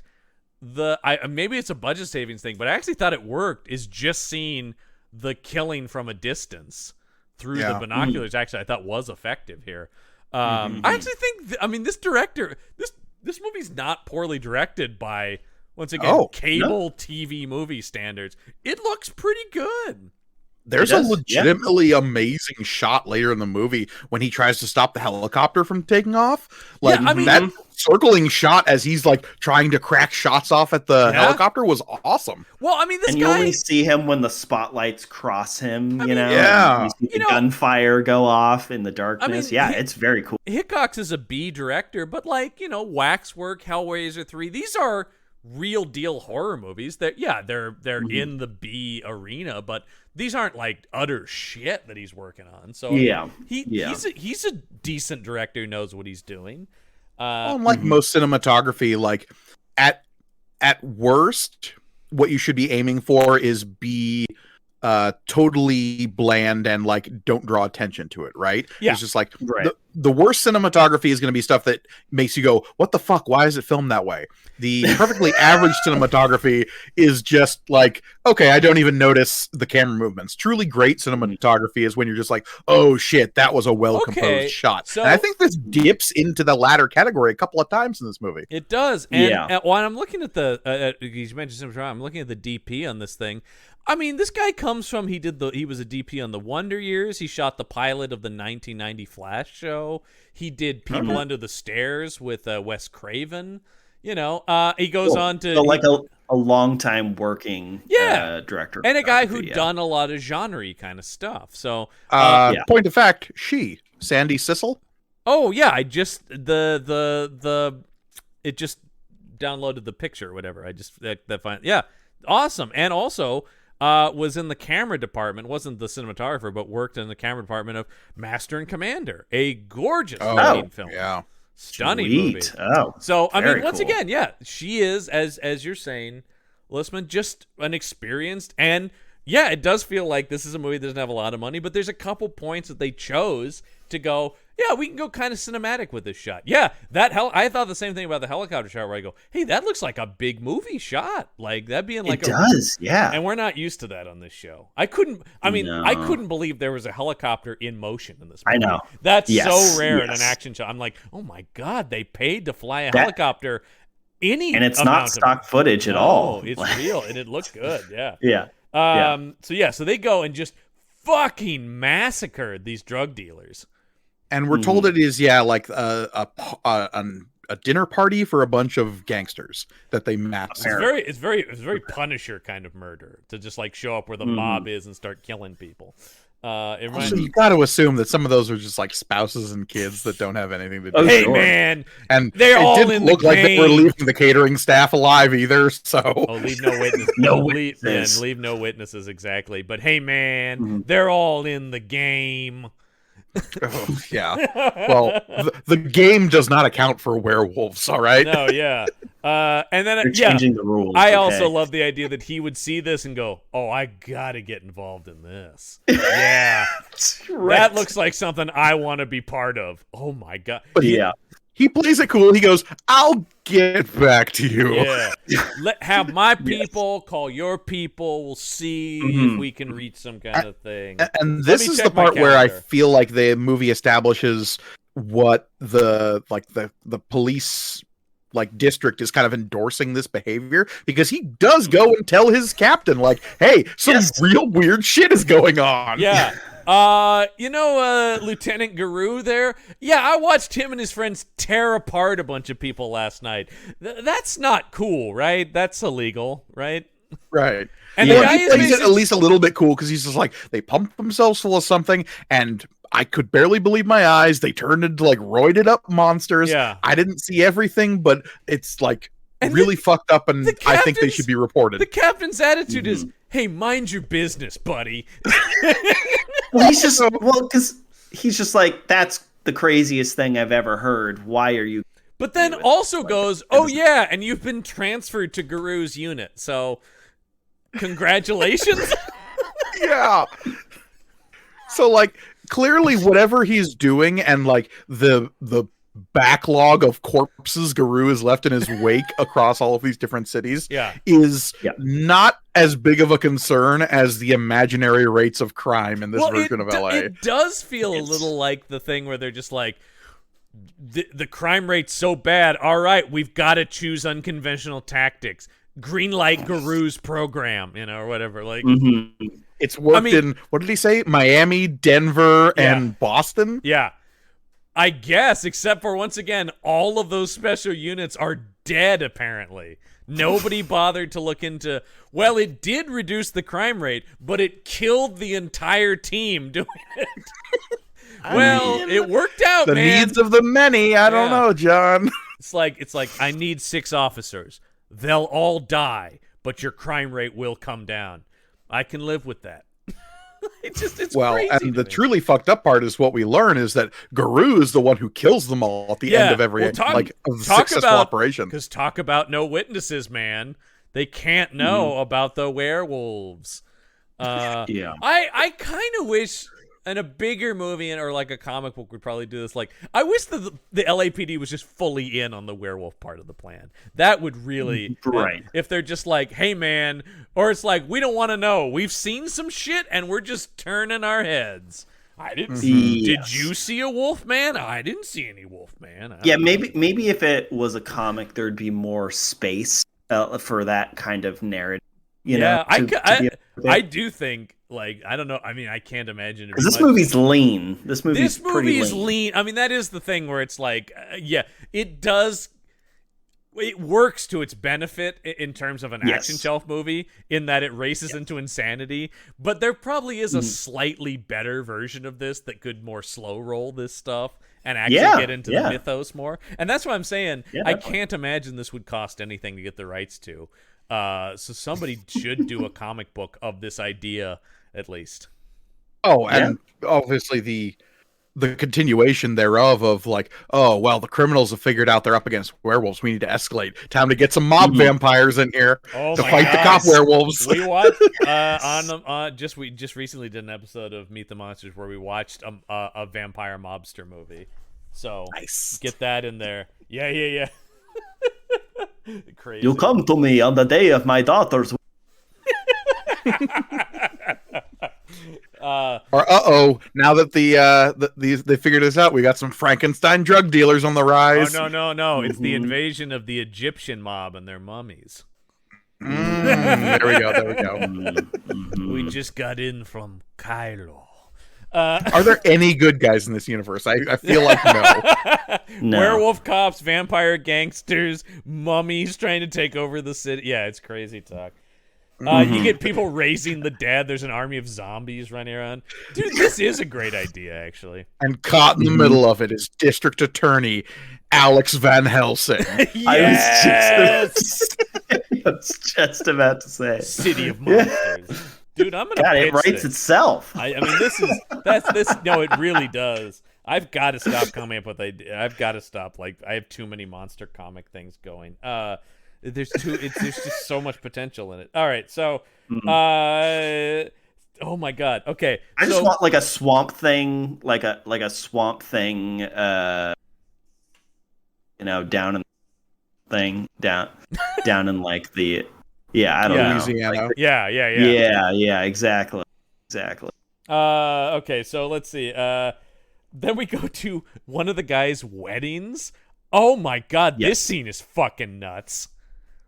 Well, it establishes something from earlier where when his partner came into the bar and decides to kill himself, he leads that conversation with, I'm leaving my wife / fiance, and I'm doing this for her protection, and then I'm also doing this for everyone else's protection. Bang, I've killed myself. Yeah, I don't know that you need to say you were leaving your wife if you then blow your brains out like a minute later. Seems like that's pretty implied. evident. Yeah.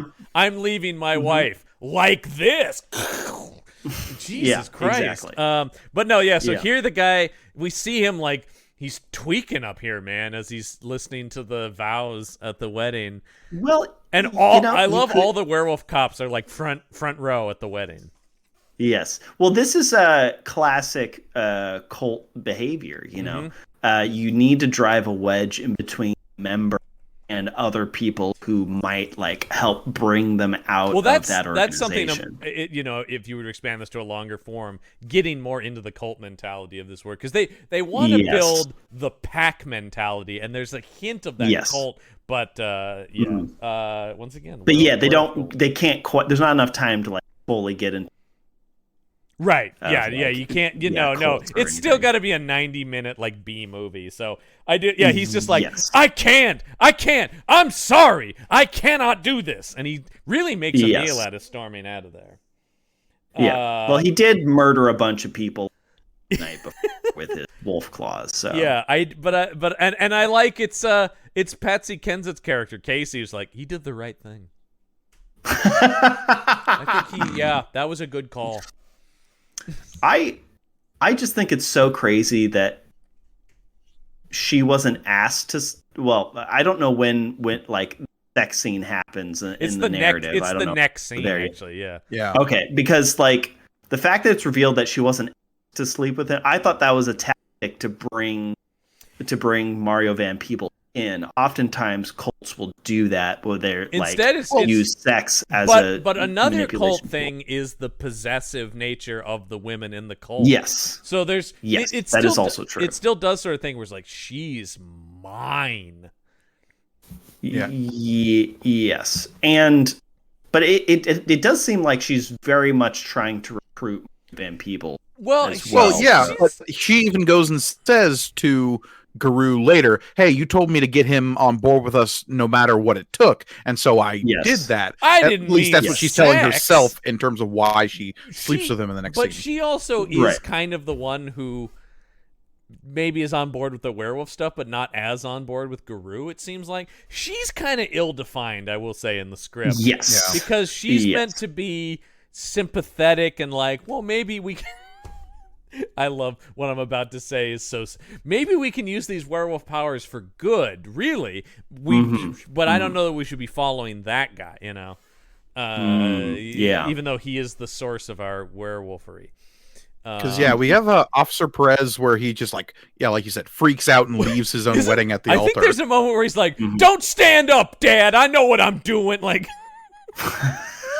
I was literally just. I see it, Dad. You're gonna say something. Don't do it. I was looking this up to see if the timeline matches up, and it absolutely does. This would be about the time when steroid usage was like a big deal in news and in terms of when it was like the term "roid rage" was popularized a couple of years before this. Somebody even says steroids at some point in the movie. Or juicy. Yeah. There was some of it. Yeah, no, this definitely was, and especially in like sports. Well, because the whole Mark McGuire scandal would happen a few years after this, and Jose Canseco and Barry Bonds. Yeah. All those traitors to the game. No, I still can't believe Alex Rodriguez is in the Hall of Fame, but I'm not here to start yelling about that anymore. But he's a fucking cheater, and we all know it. Different podcast, John. Different podcast. The sports podcast I don't have, where I just scream about Yankees. Fucking Yankees, man. Okay. Because literally the next scene is Patsy Kensit kind of seducing Mario Van Peebles with wolf sexiness. Oh my god. This sex scene that like gets close to, it's weird because this is an HBO movie. It gets close to like softcore porn, but then kind of just veers away. It's interesting. Yeah, it's graphic but oddly short and kind of cuts out sooner than I expected. Weren't you? It's Showtime, not Cinemax. Yeah, there you go. Exactly. It's HBO. Exactly. Yes. It's HBO. It's HBO. Yeah. It's just interesting because I was like, odd restraint from one of these things. Yeah. Like, I mean, it's still it definitely gets into, but the director really wants to play it more as the animalistic nature of the sex than the like it's hot stuff per se. Well, to the point where we even have her like going mid transformation during the sex. Yeah, so you see like when she's gripping the couch and her claws are coming out, and you see her fangs coming out as she's moaning, and it turns into this weird psychosexual situation where it's like, are we equating being a werewolf to having a continual orgasm? I think we are. Sign me up. I mean, well, it makes everything better. You know, it's it's like you don't want none of this, Mario Van Peebles. But also violence better. It makes both. Yeah, very But so the we get that, and then she's like, okay, so now that we've gotten down, do you want to take some of this? And he does two separate jokes about drug PSAs because he goes, I think I'm gonna have to just say no. Well, and I actually really do like his line here as he's leaving when he says, I don't mind you asking, just respect my answer. Yeah. And it's like, oh, wow, that's a surprisingly mature take on drug use. It is. And then I was really surprised, though, that the NBC's The More You Know logo came up after he said that. Yeah, that was unexpected for sure. And so then she just shoots him in the chest. Yeah, well, then we leap straight to, well, if you're not going to take this drug willingly, I'm going to force you to take it by murdering you. She shoots him in the chest. The first of many times where he's forcibly drugged. Yeah. Because she shoots him in the chest and then does a very creepy like, shh, it's gonna be okay. Just embrace the serum now. Here we go. Doesn't she drink some of it as well? Well, she does that before they have sex. Yeah. Yes. Which I did think that confused me when she did that because I'm going, well, do you drink it or do you inject it? You can't. It wouldn't be both. I don't understand. Well, it is both. That's how wolf juice works. Yeah. However, John, it gets you in don't your know system. how wolf juice works? Okay, let me break this down. On a chemical level. No. Like most drugs, you can ingest it in several different ways. Obviously, if these people were really thinking above and beyond, they'd be smoking that shit. But we're not quite there yet. God. I would have killed to see somebody pouring wolf juice into a bong in this movie. I would have killed to have seen like that. hashish oil? Yeah, exactly. It's like... Werewolf hookah. Oh, That's good shit right there, man. Oh my god. God damn, that would have been funny. It's a suppository, you know. Oh god. Well, when there's the thing is people are getting high on just small doses. It's like mutant growth hormone or something like that in the X-Men comics, right? Even more. Mhm. But like something like that would eventually be the thing, right? Where people are like micro dosing wolf juice. You just have little like tabs you put on your tongue. Yeah. I'm so sad nobody fell into a vat of wolf juice at any point in this movie. Oh my god, that should have been how this scene happens. Actually, is like, you don't want it? Well, too bad. And they push him off a thing into a vat of it, and then because then you could really do the Wolverine thing and have him explode up out of it with the claws and be like, ah. No, instead we get this like very explicit. This whole next chunk of the film is really rapey, and it made me pretty uncomfortable. Yeah. What? Wait, yeah, no. not great. No, but I think I did write down in my notes, not an action shelf movie without a rape scene. So, well, not only the explicit like sexual assault, but this part where she's turning him into a werewolf, where she mounts him and injects him, and it's just like shush, shush, shush, shush, shush, let it just happen, let it just happen. Is very like, whoa. That's what I don't saying. know what's happening here anymore. It's so viscerally disturbing to watch. Yeah. Oh yeah. As he is penetrated with this injection, right? Like it is sort of like he is forced. I mean, then like her insistence that like, no, don't worry, you'll enjoy it. Like it's very upsetting. If the drug parallel is there, imagine this in like a drama where somebody's forcibly being shot up with heroin or something like that. That would be utterly disturbing to watch. Yes, and this character is supposed to be sympathetic.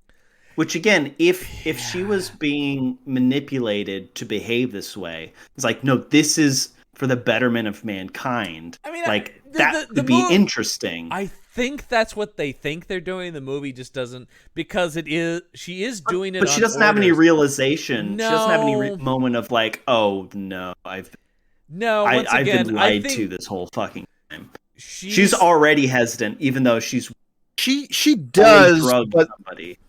She has that moment, but then it is immediately followed up by she's dead. So we don't have any time to really reflect on that. Welcome to the action shelf, man. Women aren't going to survive very long in these movies. No.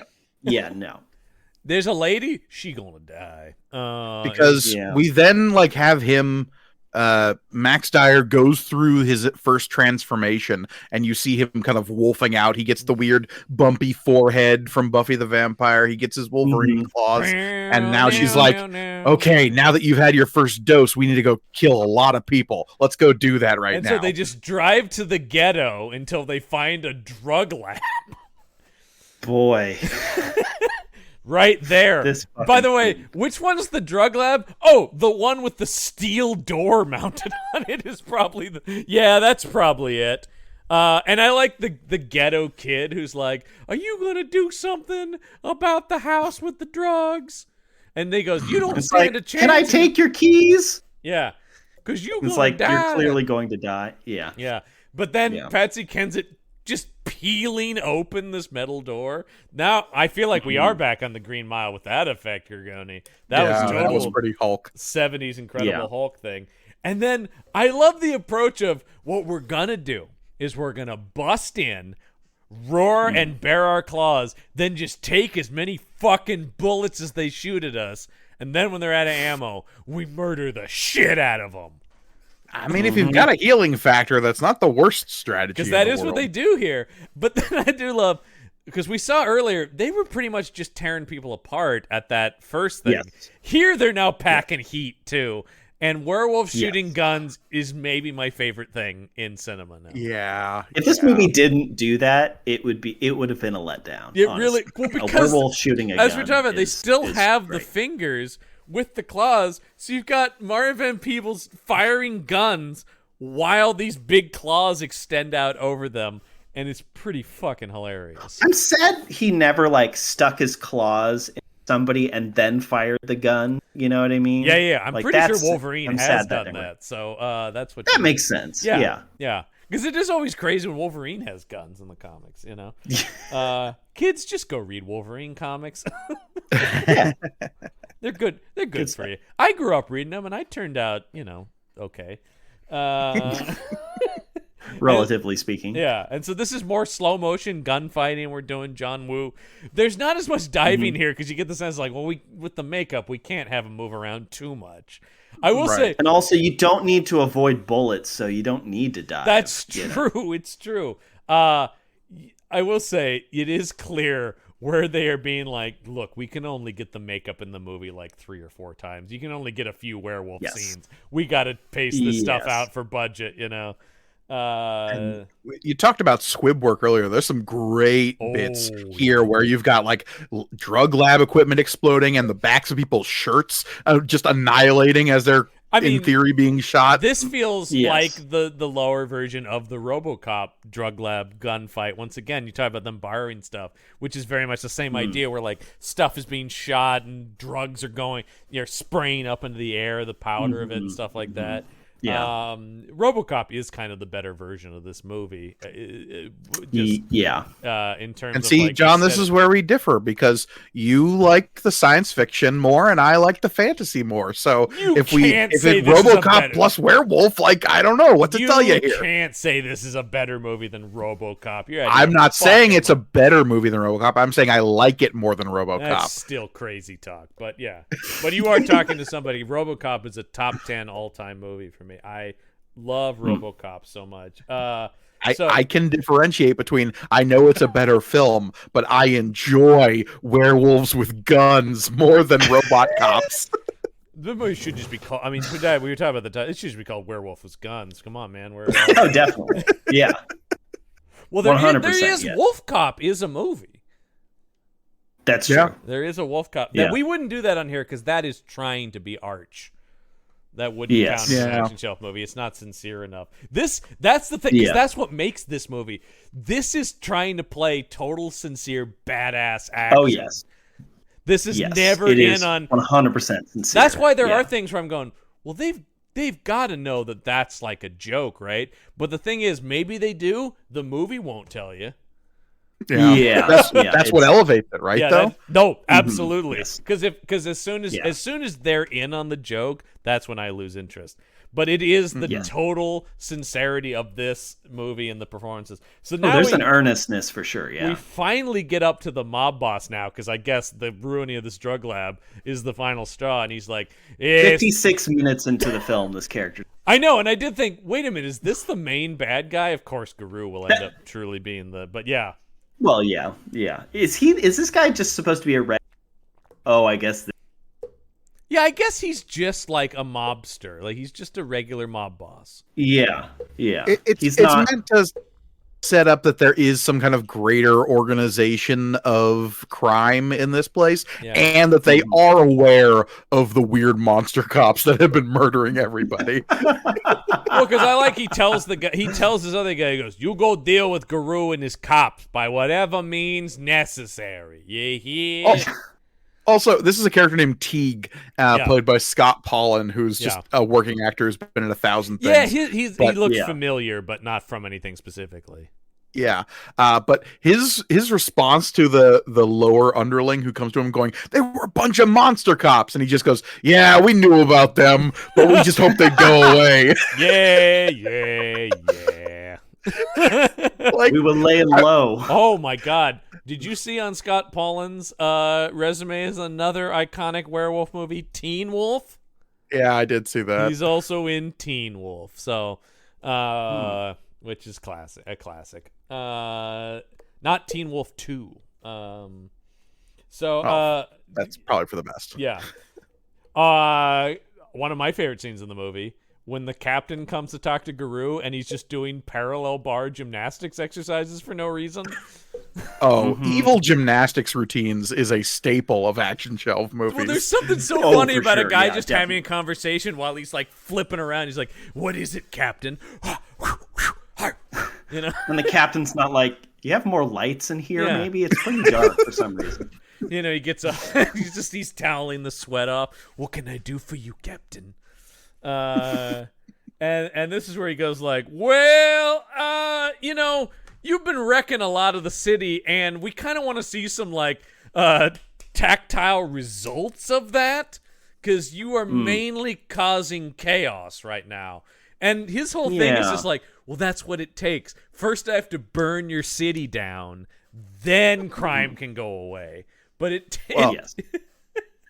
And this is also where Guru learns that some random drug house has been hit, and Guru didn't personally say it was okay to do that operation.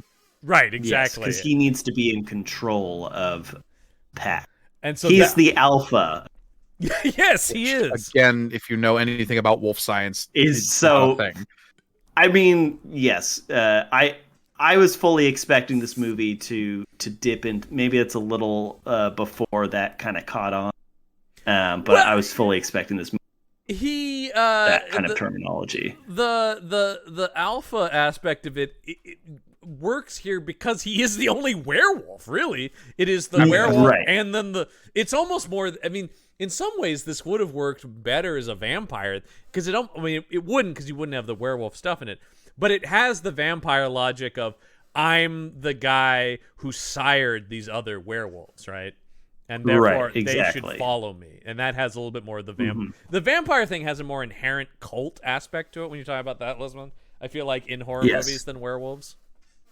Well, I think it could have worked just as well with a vampire thing if you're talking about, well, I've used my supernatural biology to create with science something that is like me but lesser than, so that I can have control over it. Yeah. They're never going to go full furry werewolf monster thing, but they're going to go like monster enough that I have a team of super people, but I still remain superior. It's very, like we've talked about cult stuff. It's very cult leader. It is. I really want to see this guy figuring out that his brain juices can make other werewolves.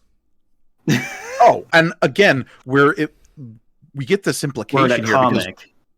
That this guy's been operating for, like you said, like 400 years. Yeah. And there is this long backstory of him going full mad alchemist to master his werewolf biology. I want that montage scene where he's trying different stuff and he finally starts draining juice from his brain into vials and stuff like that.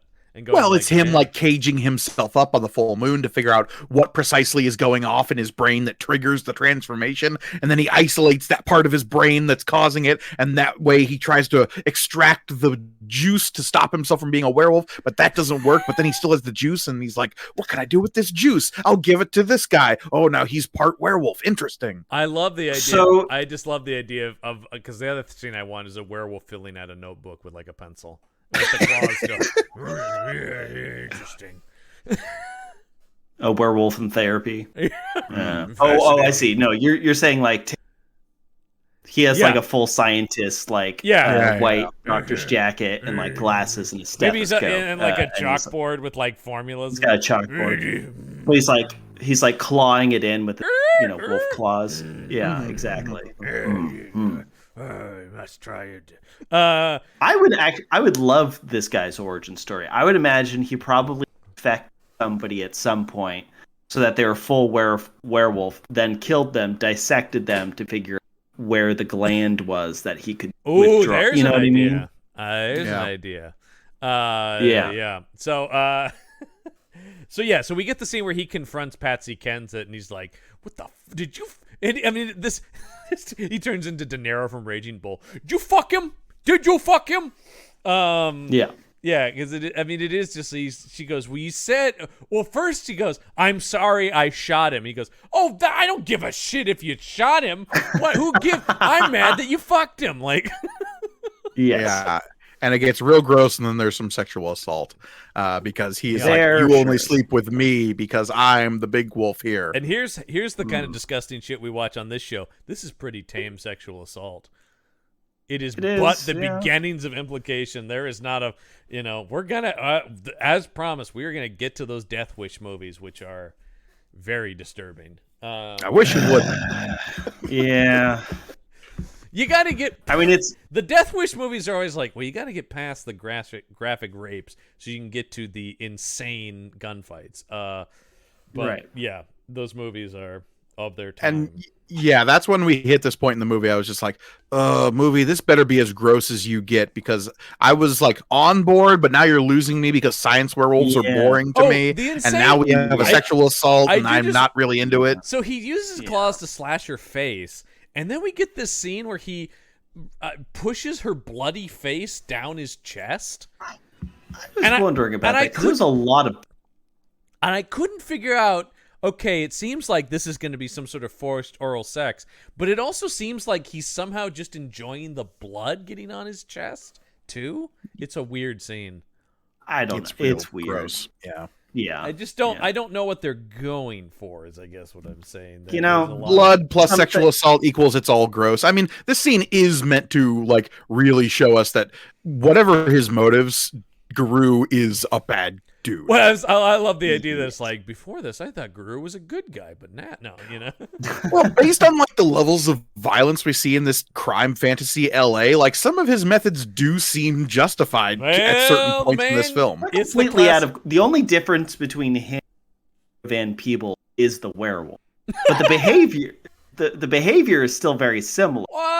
Van Peebles does let the other guys shoot first, I guess. Yeah, Guru does have like a preemptive strike mentality we're going to kill these people where they live first. I agree, Listman. They are both dropping a lot of bodies. Like, yes, it is still the same result, which is a bunch of dead criminals.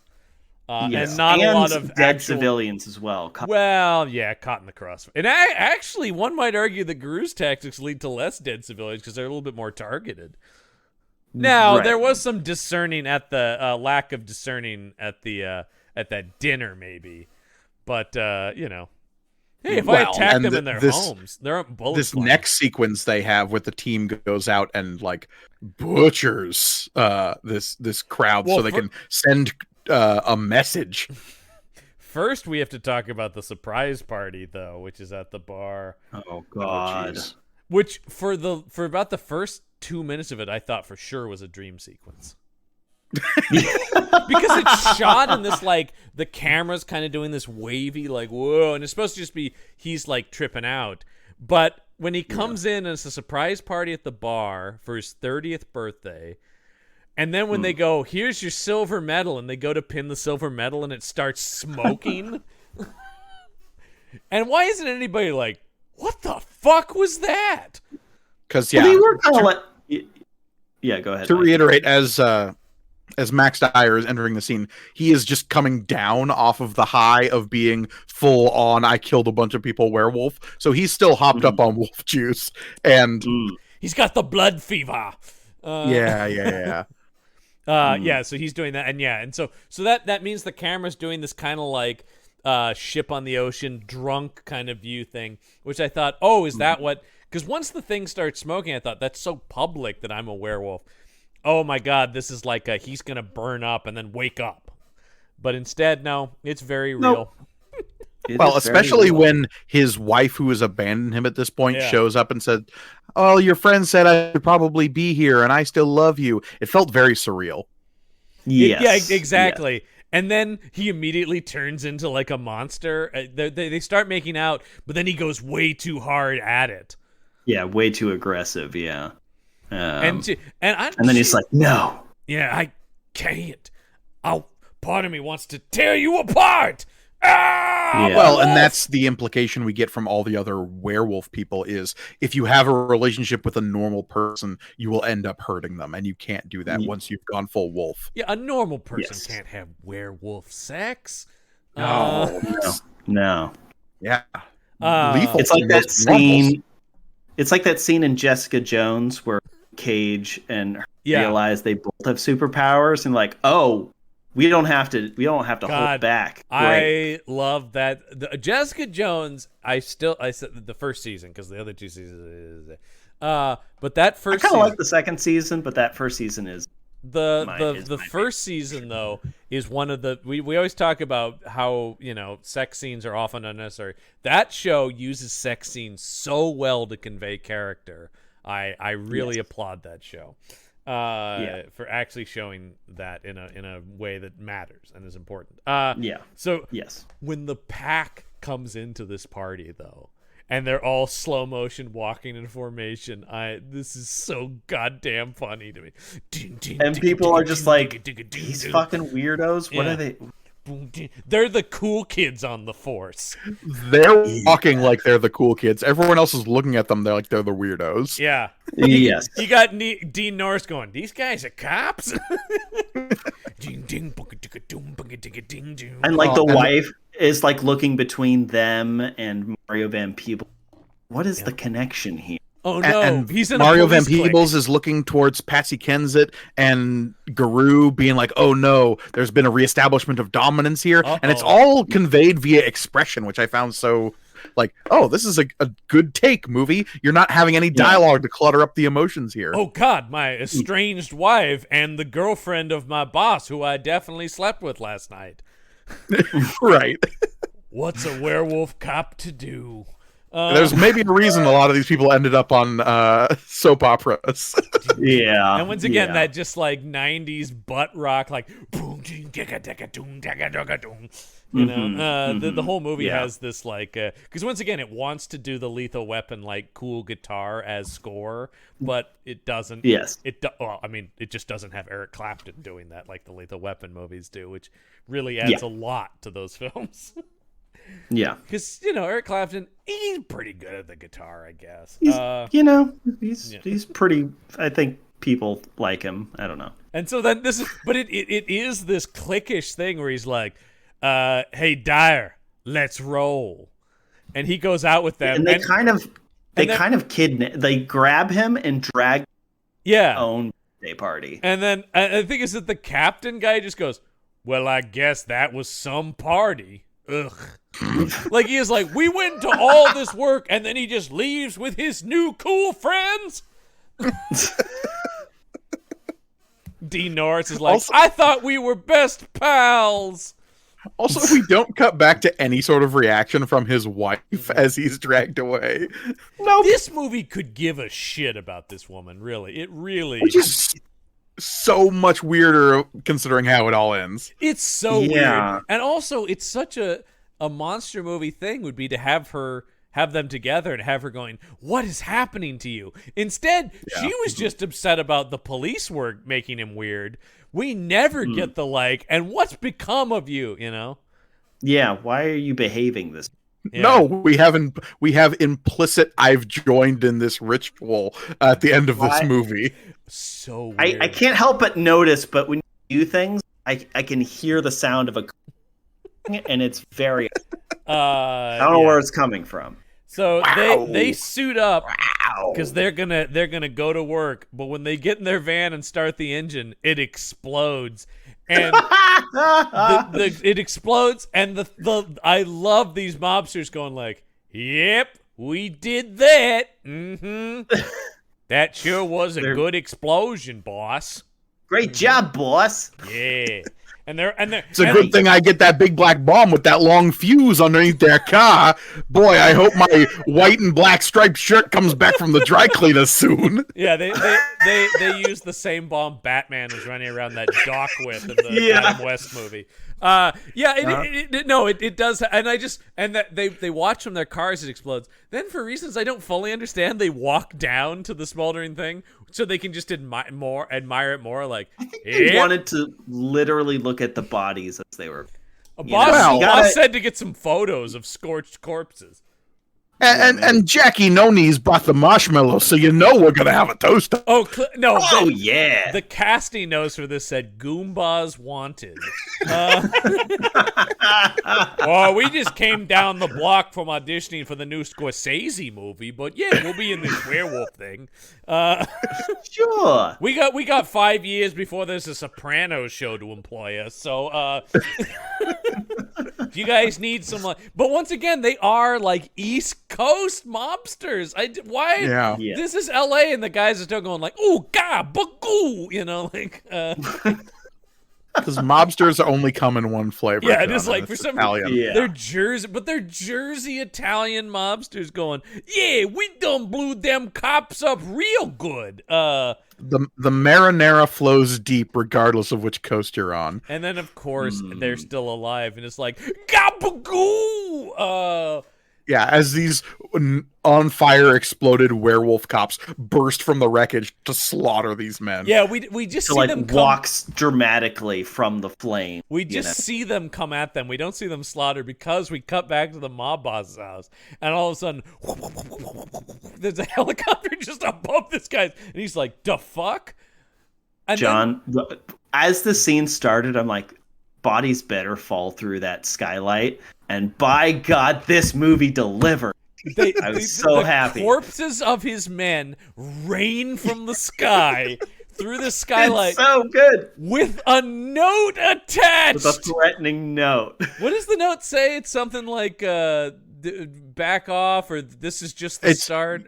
You're next, love LAPD. I couldn't remember what the note said, but I distinctly move, remember yeah. yeah, I think it is something like your move next or something. Love LAPD. Ballsy. I know it is like, this is the thing where it's like, are you guys cool with Guru using crazy mob tactics and then not Lieutenant Guru, but specifically, the organization that is the Los Angeles Police Department is backing this play. Who piloted the helicopter? Was it one of Guru's? I don't know, because who's flying it later? Because somebody piloted it. The other do they woman put Paula Marshall werewolf behind pilots it later, so Okay. here's So the we're thing led that's to believe. Because I like the idea of just a like helicopter pilot being like, now what are we doing? We're dropping bodies into a building from a helicopter. Hey, Lieutenant, why are you loading those corpses into those ripped apart corpses into the helicopter? I don't understand this. Yeah, that seems suspect. I just love the idea that Guru has just carte blanche to use the police helicopter whenever he wants. I guess so. It's Yeah, just like, I mean, yeah. he does based on required. later. I know it's Yeah. but it's just like, it's so expensive to fuel this thing up and send it out Yeah. there. Like I mean, LA police use the helicopter for like finding cars and traffic and shit. And he's just like, Yes. I'm gonna need that for about an hour tonight. And they're like, whatever you want, man. Yeah.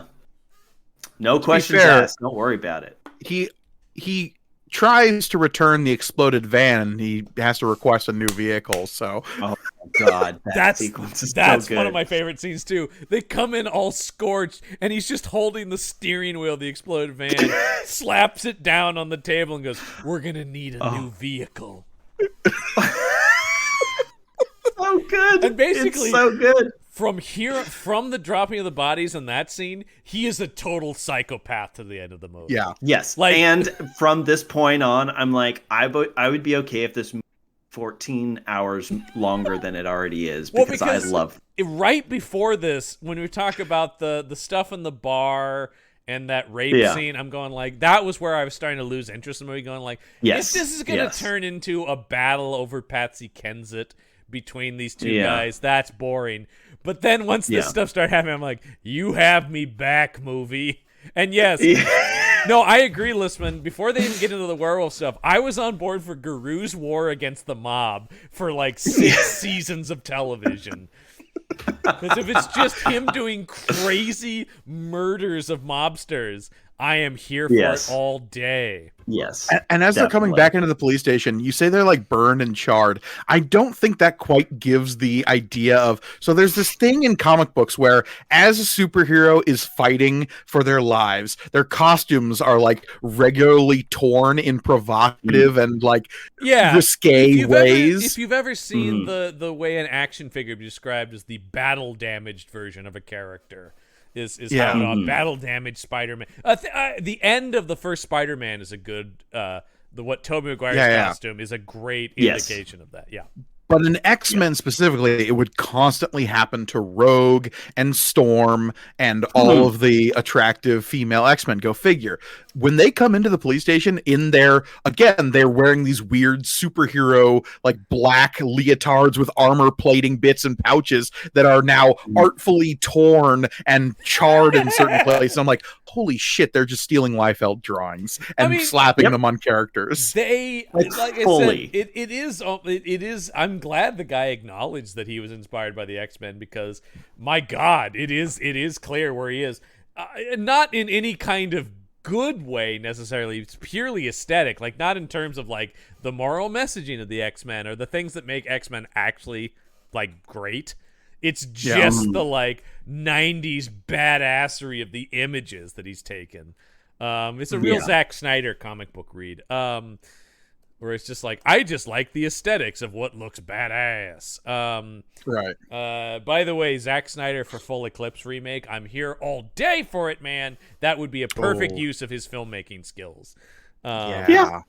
And he would make it 2 hours 45 minutes. I mean, I do kind of want a mini, like a 8-episode mini. Yeah, listen, I think that would be great. I think you and I could write this because I don't think it would take a whole lot of money to get the rights to this. Probably not. Yeah, yeah.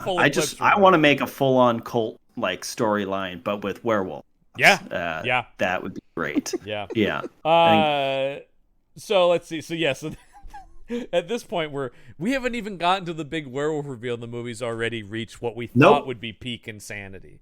Well, because that's what happens next is we get Max Dyer is put on the trail of this by one of the desk sergeants being like, "Hey, Dyer, there's some weirdo in the holding cell downstairs who wants to talk to you." And then Joseph Culp goes for his Emmy because it's all like the way the moonlight is on him. He's not looking at Mario Van Peebles. He's got this crazy thing. He's just like, "I was once a werewolf cop." Like, oh, he's Ron Perlman from the Beauty and the Beast TV show for days. It is him, just like it is the werewolf's refrain, right? He's just going like, I too used to follow Guru, but he's got like weird messed up makeup because it's implied that like, oh, I took the drug for too long and now I'm stuck in this form, and it's like weird and globby and messed up now. It's great, man. Joseph Culp is once again, as he did in The Corman, he's a perfect actor for this movie because he's fucking going. By the way, I did look up his career. I'm so glad he ended up in like 4 episodes of Mad Men. It's like, good. He is a good actor and he's in a lot of schlock. I'm glad he did end up in some like legitimately good drama. Shit, he played FDR in a time travel episode of Agents of S.H.I.E.L.D. I mean, I remember that episode. He went on to, he has done legitimate stuff, which is good because I'm always like, he is really giving it his all in some bullshit in the 90s here. And the way he talks, by the way, we've recommended before that documentary Doomed about the making of the Corman Fantastic Four is great. And the way he talks about it, he goes, I read every comic I could and I really got into the mindset of Victor Von D. He took it so seriously. And it actually showed. He was good. But yeah, him doing this. And then, holy shit, he just gets fucking shot in the cell. That, I'm just going like, okay, movie, that's insane that would happen. Yeah, because Guru shows up while this guy's spilling his guts to Max Dyer, saying like, you don't get it. Every other precinct he's worked for, everyone's died, and he's done this dozens of times. And you have to the stop. True villain is Guru. You have to stop taking this. But I am also going like, there's like 15 minutes left in this movie. This is what we're speeding towards. Shouldn't this have been like the halfway point? I just like that it was like, Guru's the true villain, and the climax is starting now. But yeah, I do love Guru just sniping this guy in his jail cell and then being like, come on, man, we don't have time for this bullshit. He's like, he came at you, right? Yeah. I was defending you, right? Because I love the captain comes, he's like, what the fuck, Guru? What's going on here, man? Because you generally don't just gun people down in cells, you know? Right. And usually. He's like, oh, he came at Detective Dyer. And yeah, it is that. Isn't that right? I always love this in movies when you can clear anyone with half a brain would go, you're obviously both lying based on the, no one ever goes, isn't that right? Yeah. Then we get a research montage of Officer Dyer going through microfiche and newspaper clippings. It's like the best moments of X. Oh, it's total X-Files. This movie turns into. It's the only thing remotely detective-y that anyone does in this movie. Yes. And it is just, and this is where we get like he finds the articles that have pictures of Guru, but it's like, what's this? 1910. And and you see him slowly changing his name over the decades, and like he's been a bunch of different people and a bunch of different things. And there's an article from 1878, and he's like, "What?" I love the one that's like cops break up Capone gang, and there he is. But there he is, by the way, the photo of him this is totally my nerddom of watching too much law enforcement stuff, but he's in a very modern police uniform, and he has an LAPD badge. Because different cities have different looking badges. Police badges aren't uniform. So he's wearing an LA... Yeah. It's clearly like a shot they took during this movie. During this part of the story, and they put it in the paper about him busting Capone. And then there's stuff with him like he's chasing Jack the Ripper and stuff, right? With Scotland Yard back in the 1800s. I was Jack the Ripper. I wouldn't be surprised if this guy was Jack the Ripper, or Jack the Ripper was also a werewolf or something. That would be something. Oh, there's a movie, by the way, a werewolf cop chasing werewolf Jack the Ripper. Because then we have Mario Van Peebles going back to the wolf den to confront Garou and the other wolves to be like, "Don't you see, man? This is a drug." Well, because this is where he goes. We see him sneak into Garou's place, and this is where we see him pulling the brain juice out. And you think it's just him, but it's everybody is seeing this. So now everybody knows what the deal is. Yes. Because it's the guy from Chicago PD who finally confronts him, and he's like, "I don't know about this anymore, man." And Garou just tears his throat out with his teeth. Yes. Because I love Mario Van Peebles' moment here where he's just like, "You don't get it, man. You're a werewolf." Finally catching up with everybody else who's watching the movie. No, the line is great. And this is what burned in my memory. He goes, "Man, you're a motherfucking werewolf." Yeah, Mario Van Peebles says "motherfucker" so much. It is in this great. Movie. It's amazing. It is going for a Samuel L. Jackson level of motherfucker. Because I believe he says "sick motherfucker" is one of his. Well, keep in mind, his father was a blaxploitation icon, and I feel like he is carrying some of that, like, "you jive, motherfucker," in this thing, which I love, man. Yes. I love that. Yes. Well, and he did that. He played his dad in that movie Badass with all the S's from like the early 2000s. Which is a really good movie, by the way, about his father being one of the architects of blaxploitation cinema, basically, and how that. I highly recommend. He wrote and directed and played his own father in that. Yeah, it's really good. About how Melvin Van Peebles. It doesn't get enough credit because his stuff was kind of low budget and schlocky, but he was one of the first guys to go, there is an underrepresentation of black characters, and that means there's an underserved audience. And so built a career out of going, I'm going to make stuff specifically targeted at black audiences that nobody else is. And then, of course, in the stories you would expect is once those numbers started to come in, studios did go, let's get some black movies going, baby, and kind of steamrolled him, of course, then, unfortunately. But his dad, so, Badass is a great movie. I recommend, do a double feature of that and My Name is Dolomite, which are yes, I was just about to say, that seems very thematically similar. Yeah, they're both about kind of the birth of black cinema in 70s Hollywood, and they're both great movies. Actually, Dolomite is My Name. The reverse, really good. One of Eddie Murphy's best. Robbed of an Oscar nomination. Anyway, now I'm on another topic again. So we get this. I was like, way to raise the stakes, movie. When he just rips this dude's throat out, I'm like, oh fuck, yes, I'm on board.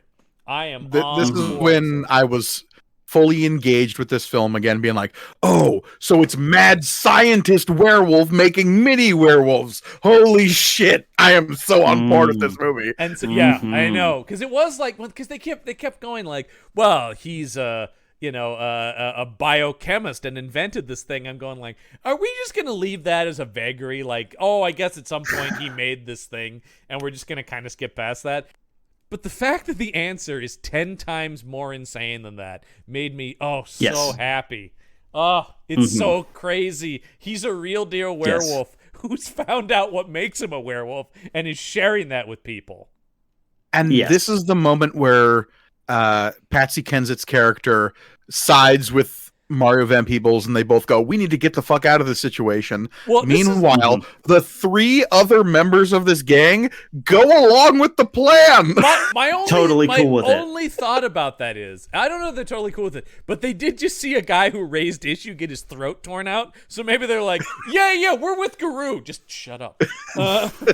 We don't know. That's fair. The thing is, we don't know because they're not really characters, and they are all going to die in like. Other than their introductory lines, they don't really have.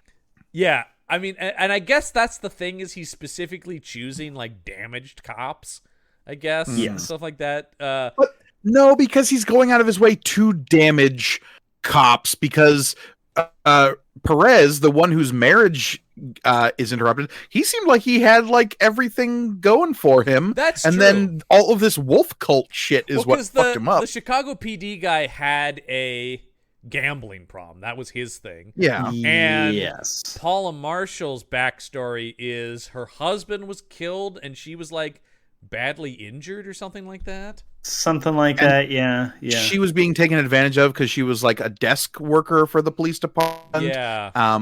But then she got all wolfed up and was able to walk she's in a bunch of again. episodes of Euphoria. All right. Oh, Paula Marshall. Here's the thing that I was bummed. I wish she was the main, because she's actually a really good actress who's been in many, many things that I've seen her in. She was on Seinfeld.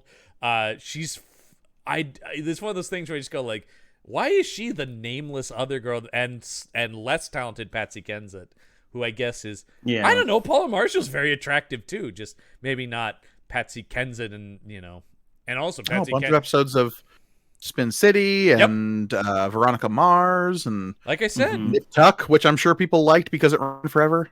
Oh, I was a fan. It actually only ran for 2 seasons. Wow, I thought it ran longer than that. Nip Tuck ran longer than 2 seasons. I watched all of it. Oh, weird. Why is it listed as... Oh, never mind. I was reading the wrong thing. Yeah. I was going to say, I definitely watched that thing into the ground. She was only on it between the years of 2007 and 2008. There you go. Yeah, she was in some of it. So this is where you get the leap out the window that is, pretty choice, man. Pretty choice. So good. They leap out the window and Patsy Kensit takes it hard because she actually reveals to her, she goes, yeah, I actually haven't been using the werewolf serum for a while, so this is fatal. So when did she stop using it? She was using it when she got Mario Van Peebles on that. Yeah, and I guess in whatever time, the timeline of this movie is unclear. I don't know how long that's that time because how long has it been since that happened? I assumed she stopped taking it after her assault by Guru, but exactly how much time has passed in between those moments, I have no idea. I mean, this movie could take place over a week. It could take place over a year. We don't know. Yes. And that is classic action shelf, my friend. That is pure Very action much. shelf. So I love it. It's also very Shakespearean. If you think about it. Shakespeare played with time a lot. I think you might be the first person to connect Full Eclipse and Shakespeare. Nobody's Is Chicago PD guy the Yorick of this film? Alas, I think poor so. Chicago PD guy. I knew him well. I knew him well. Yeah. No, that was his partner. That was his former. Yes. Okay. Yeah. Yes. Mm-hmm. Actually, I think he would be. Yeah. So she goes, "I'm dead, but you need to stop Guru. Here, take this last injection I have, so that you can wolf up and kill that guy." So they go to because they go to the beach because for some reason wolf senses don't detect them on the beach. Well, because of salt water and the salt water, ocean air. First he goes to stop him at the police station, but he's too late. He takes off in the helicopter. This is also where he just unceremoniously executes the police captain, Guru. This is all after Kensit dies. Yeah, that's what I'm saying. She dies. He takes the injection. Yeah, they're on. Yes, they're on immediately. The beach. Did you think it was like weird that he immediately took it and didn't wait until right before fight? Because he has to go find. Well, I mean, that's another thing that's unclear. Before he comes down off of the drug. It's unclear I guess how long it lasts for too. I don't know. That is also true. I assumed it worked like anabolic steroids in a certain way. That's why I drew the steroid metaphor so much further, is that like you do it to enhance something that's a part of you anyway, and it just pushes you past these limits that your body shouldn't be able to do naturally. And also lets you grow Wolverine claws, but that's a whole other werewolf part of it. Yeah, that's so like the more you take, the more your body is pushed past that limit, and in order to maintain that, you have to keep taking it. Yeah, I think that. So he runs there, and this is where the captain's like, "God damn it, Guru, we gotta shut you down. You're really out of control." And he just pulls out a gun and blows this guy's brains out. Yeah, that was wild. Which I was like, okay, so you're done, Guru, right? You're moving on to the next city at this point. You've murdered a police officer. Yeah. Just like he's just he's lost. The momentum of the film cannot be interrupted at this point. Like, it is so kinetically quick. In case you were wondering if we're in the third act. There's 15 minutes left. Guru is saying they need this helicopter to go to this big meeting between all the mobsters that's happening at the docks, so he can kill them all. That they teased earlier. I love this is like a well-known thing. That's, well, don't you know? In 2 days, all the mob bosses are getting together for, the mobsters ball. We all know it's.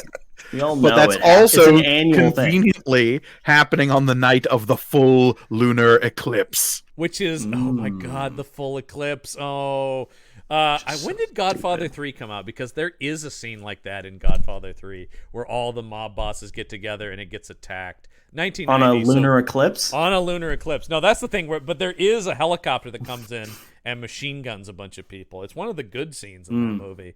Because Mario Van Peebles has figured out at this point that not only is Guru a werewolf, something happens on the full lunar eclipse every single time, so that he like kills all the other all the other officers die during this event. Yeah, which is okay. And it's when he's at his strongest and he's invulnerable. There's a lot associated with it here.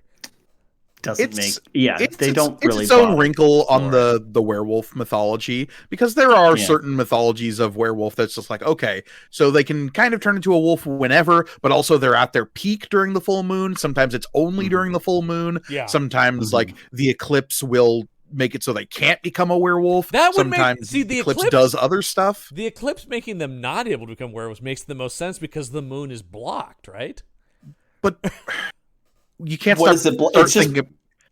It's not. It's not. It's the moon is not at its full luminescence. So, but the moon is still full. It's just the sunlight reflecting off the moon is being blocked. What difference does it make? I don't know.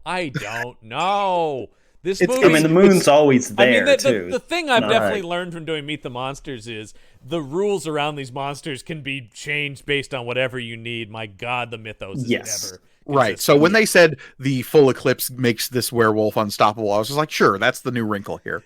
It is, except for he's very dumb about it. Because the lunar eclipse doesn't last like a long, long time. No. And so the fact that he's so fucking cocky about it here in the scene is like, dude, you've only got like another couple minutes. Like, I wouldn't be fucking at most. toying around with because this. Mario Van Peebles rolls up on them and it's just like, I've got a silver bullet now because I called my crazy doctor friend to make me some silver nitrate bullets. That's no. That he has silver bullets. He has the injection of silver nitrate and like Demerol. That he had that guy make. Because he shoots him with the silver bullet. And I thought for a second, I'm going, that's it? That's the end of the movie? He just shoots this guy in the heart. And it's I had the same thought. I kind of would have loved it if that was the case, where he's just like, what do you have there, a silver bullet? Yep. And he's done. I would have loved that ending. Life is a highway. Roll credits. Life is a highway starts.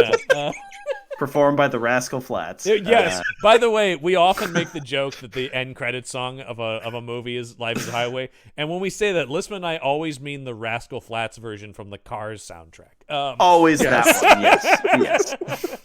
Never the original. He gets up and he goes, "Don't you know? It's a full eclipse. And I love that, by the way, the Eclipse doesn't change the light at all on the ground. No. Like, Nope. in the scene, No. it doesn't matter. But he goes, No. that's when nothing can stop me. And this is when I did start going, and the movie will do this, where I'm like, yeah, but the eclipse is only going to last a few minutes. It's not, I mean, I don't know. How long does the average eclipse last? Less How than a much of minute. the moon has to be covered? You know. Well, yeah, 'cause yeah. it's a gradual process? Because he does say a full eclipse is the thing. So it's like, wait a minute. So that means it's like really fast. Then if any of the moon is now like, Yeah. Yeah. So Whatever. yeah. In which case, wouldn't he be just as powerful during a new moon? Yeah, I know. Well, this is the I thing. guess. This is the I mean, this is basically the whole, by the way, to keep teasing that, this is basically what the whole Meet the Monsters thing is us going down these roads with whatever is presented. But yeah, so he gets up, and then Marvin Peoples runs off, not managing to save the rest of the team as they get ripped to shreds. Right, because at this point, this is when the movie says, fuck it. Oh, this goes guy is full going full werewolf, and we get this American Werewolf in London moment of, wow, he's a big furry wolf creature. Oh, and it doesn't look great. It doesn't look great. No. Oh, I love this costume. Well, I think it's yeah. perfect for the movie, but objectively, it looks terrible. Yeah, Well, as yeah. opposed to American Werewolf in London that looks awesome. This is Oh God, yeah. like, I mean, American what was that movie with the fake werewolf we watched, John, for Panel Up? fake werewolf. Wolf of Snow Hollow.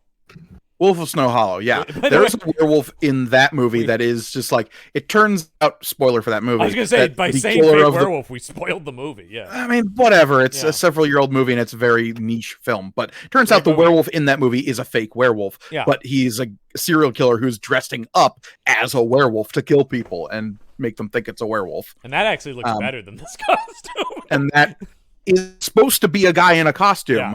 but it looks better than this Yeah. actual werewolf. Highly costume. recommend Wolf of Yes. Snow Hollow, by the way. Underseen gem. Really good thriller. Yeah, really enjoyed that film. Yeah. But- great stuff. Yeah. Yeah, so they're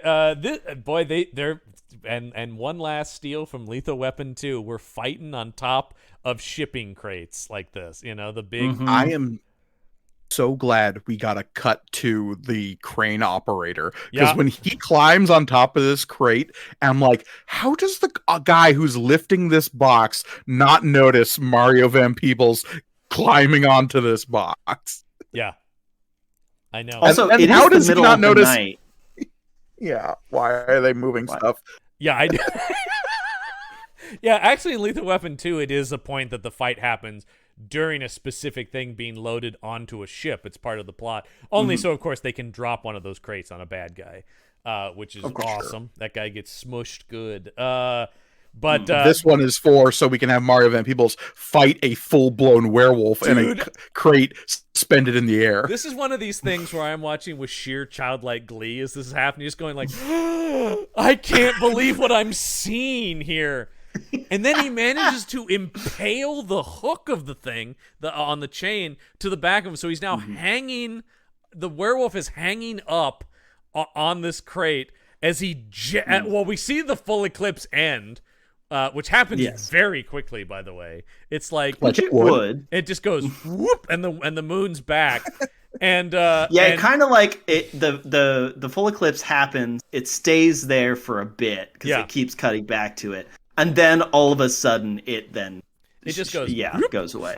because it's clearly a very shitty effect that they put. It's the same JPEG of the moon. They just put a thing over it this time and then took it away. Yep. So the moon wipes and he jabs him with the silver nitrate mix. And he has some line about it. It's a silver nitrate cocktail. And doesn't he have like a drink? Motherfucker. Something like that. Yeah, I mean, a lot of Mario Van Peebles are kind of lame. I didn't even write them down as one-liners. Yeah. Because a lot of them were like, not tonight, motherfucker. You know, and you're just going like, that's not really anything. There really aren't. There's only a couple of true one-liners in this movie. And I think you guys actually wrote them down. So, but yeah, so he's in trouble. And then we can't end it on that. We have to cut the goddamn crate down so that it gets released and crashes to the ground with the two of them on it. And then we get Yes. this. Oh, not just cut down. Does the classic thing where he shoots the chains, Yeah. and the chains just rupture and explodes. I love it. I love it. I love an action movie where bullets are just breaking chains open, and Oh yeah. and the thing crashes to the ground. And and then I have no notes for this entire sequence. No, dying Guru just going like, please take my blood. You can't let the werewolf power die. I thought, what? Why is that? He's just like, look, I know I'm done. I just want to make sure werewolves are still out there. My people need to live. Well, because that's what makes Guru like a pretty good villain in this piece is he genuinely believes what he's doing is the right thing. Yeah. It's psychotic, and it's like he's murdering way too many people, obviously, but he does believe he's the good guy of the story. That's why I think the descent Yes. into the psychopathy kind of damages that part of his character. Oh, Because yeah. you're like, if you believe you're doing the good thing, why did you just murder that police captain? You know what I mean? It's sort of like, all right, he's going pretty fucking far. And the sexual assault and the weird cult Yeah, behavior. No, he's not a good guy, but he believes he's doing the right thing, which is Right. important I mean, that for a good happens. villain. That happens to every cult leader. There's always an escalation, you know. Yeah, I just because it's a 90-minute movie, it happens like that. You know, it's just all of a sudden very quick. he It does snaps. because it's a 90-minute movie. And we Last 30 minutes and of we the film. don't know what Mario Van Peebles does, but we flash forward 3 years and he's in Denver, and you can tell it's Denver because there are mountains around. Which there are. Everywhere you set foot in Denver is mountains. That's not true. I've been there several times. It just feels like any city. There are mountains about, but so anyway, and he comes running in to his wife, who's chopping meat on the counter, and cuts her finger, and he very creepily and very vampire-y actually licks the blood up. And the wound closes, man. Because she's one of the werefolk too. Is that what Is it she was one- implying? Or See- was it that his werewolf saliva? That was what I took. Was that That doesn't make any sense, but like... she says that, like, because he comes in and he says, hey, I got another caller. I think I'm starting to settle in here. And she's like, well, that's great until we have to move again. And implying she knows that when the next eclipse happens, they're going to have to move because he is part of the cycle now. Oh, yeah. No, So- he's part of the cycle, but she's not. She doesn't have werewolf powers, I don't think, though. That's what I took it to be because she healed. And then she has this little smile like, I'm a werewolf too. Man, I read it differently. That's interesting. I don't think there's a right or wrong answer because the movie ends basically here, and then he's got on his computer where he's tracking days till the next full eclipse. He's created a computer program. Which Track that. all right, forgive my ignorance here, but how often are full eclipses? I was actually literally just reading this. So, for our listeners, the next lunar eclipse, as of this recording, is 51 days from now. So, November 8th, 2022, we will be able to see a full lunar eclipse at 8 p.m. here in the Pacific Northwest. Okay. The next So we one were led to believe that on that date, Mario Van Peebles will kill a whole again. bunch of people. Yeah, he'll kill again. Yeah. Gotcha. Okay, Yeah. good. After that, so total lunar eclipses. There are partial lunar eclipses fairly regularly. Total lunar eclipses, which happen when the Earth, the Sun, and the Moon are directly lined up so that the Earth's shadow is cast over the Moon, creating this weird eclipse effect. Don't happen super often. The next one after this upcoming one won't be until, let's see, for our chunk of the world, March of 2025. So this movie's making it seem like it's happening roughly every 3 years. Man, this movie's making it seem like it's happening every couple days, almost like every couple weeks. Well, it does say 3 years later. And again, it's not super regular true. because then there will be another total lunar eclipse the following year in 2026 because of the Earth and the Moon's elliptical orbits. They're not perfectly circular. There is no pure regularity on this sort of thing. So you need to be at a specific point on Earth to see the full lunar eclipse. Correct. Like the ones that are coming up in Yes. 2025, that for us it'll happen in the United States. It'll happen on March 13th and 14th. But for most of like Asia and bits of Africa, it won't happen until September of 2025. Interesting. Okay. Interesting. Yeah. And who knows how this interacts with the solar eclipse, which is the sun being Right. blotted out by the moon during the day. So I've got questions there. All I'm saying is that on the date that the next lunar eclipse is happening, people should probably just know what Van Peebles is doing. I'm just saying, like, just to keep an eye on him, just to make sure. Keep some tabs. Van Peebles, let us know where you at. I will say, based on his track record that I've read about, coming in November, he'll be doing a lot of political activism as a loud, outspoken voice about the statehood of the District of Columbia, which is apparently something he is very passionate about. Interesting. Which is an excellent cause. Sure. Yeah. All right. Well, So, good job, Mario Van Peebles. that's Great. That's full eclipse, folks. Yeah, that's the full eclipse. Our favorite death of the movie. That's an interesting one. Oof. Now, boy. the guys getting tossed, they didn't die from that. The guys getting tossed to the skylight. As much as I love that, They were can't dead count before that happened. We can't count that. Is the motorcycle death me? Ooh, the motor. That's pretty good. That's pretty good. Yeah. The other one is the Yeah. throat being torn out of the Chicago Also PD good. guy. But yeah, I think it's got to be the motorcycle death for pure insanity reasons, right? Yeah, Yeah. it's up there. Yeah. It's got. Yeah, I think it's there's some motorcycle good death. deaths in this movie. Like, this movie delivers. And then There's a in ton that- of really satisfying shooting deaths, but those are kind of run of the mill. They don't count, but they are Yes. like glory. I mean, when he's emptying clips into people, like that is pretty great. And the Yes. insanity of Guru shooting that guy in the prison cell and then shooting the police captain are both like out of Yes. nowhere. What?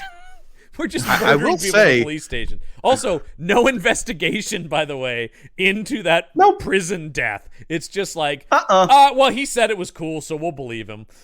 Again, I have no idea how much time takes place in between that and the finale of the movie. But so it who does knows? it does seem like they would be like, all right, well, you're suspended, obviously, and we're gonna put a shooting board together, and I will say, in hindsight, it seems like, despite the emphasis on the claws that appear in this movie, we don't have any really good claw kills. in No, this the film. only stuff is at a Not really. distance when he sees through the binoculars them clawing people. But no, we don't really get a good look at any claw deaths. Too expensive, I think. Yeah, I guess, yeah. Because the biting death is easier because it's mostly implied. You know, you don't need a lot of. But I think the claws are like, hey man, we can't. We can't do much with them. But we don't get that like super satisfying moment from Wolverine where he's like got the guy with two claws and he's holding him above his head, No, like in no. Logan. No, oh my god. Oh, I mean, the best claw deaths in cinema history are in Logan, obviously. Yeah, That for movie sure. is glorious with the claw deaths. Do we even need to discuss the one-liners? Because I think we all know what it is. It's this is was it what was it, Listman? You wrote it down. This is my brain. This is you on my brain. Any question? Yeah. I think. That's pretty good. It's not really a one-liner, but I do love "You're a motherfucking werewolf." I really did like "You had the right to remain silent" before he crashes the. That is also it's another, very it's good. one in context also that is very pretty good. great.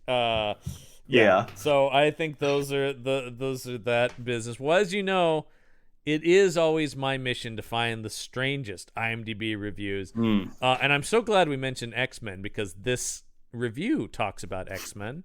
So where was that here?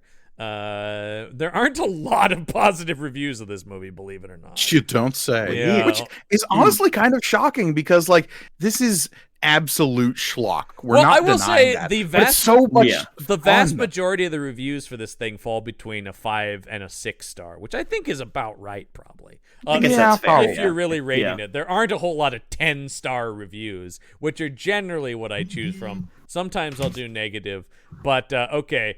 Here it is. This comes to us from IMDb user Moses7. And the review is titled Sleek, Sexy, and kind of like X-Men. Full Eclipse was a cool werewolf movie. It had it all. Action, romance, sex, violence, and cool special effects. Mario Van Peebles is great as Max Dyer, the cop who becomes involved with a top-secret group of werewolf cops led by Bruce Payne. He is lured into joining by the sexy Patsy Kensit. She is the real reason why I love this film so much. She is so fine, and she is also a good actor. The love scene between her and Mario is the best one I have ever seen on film. Wow.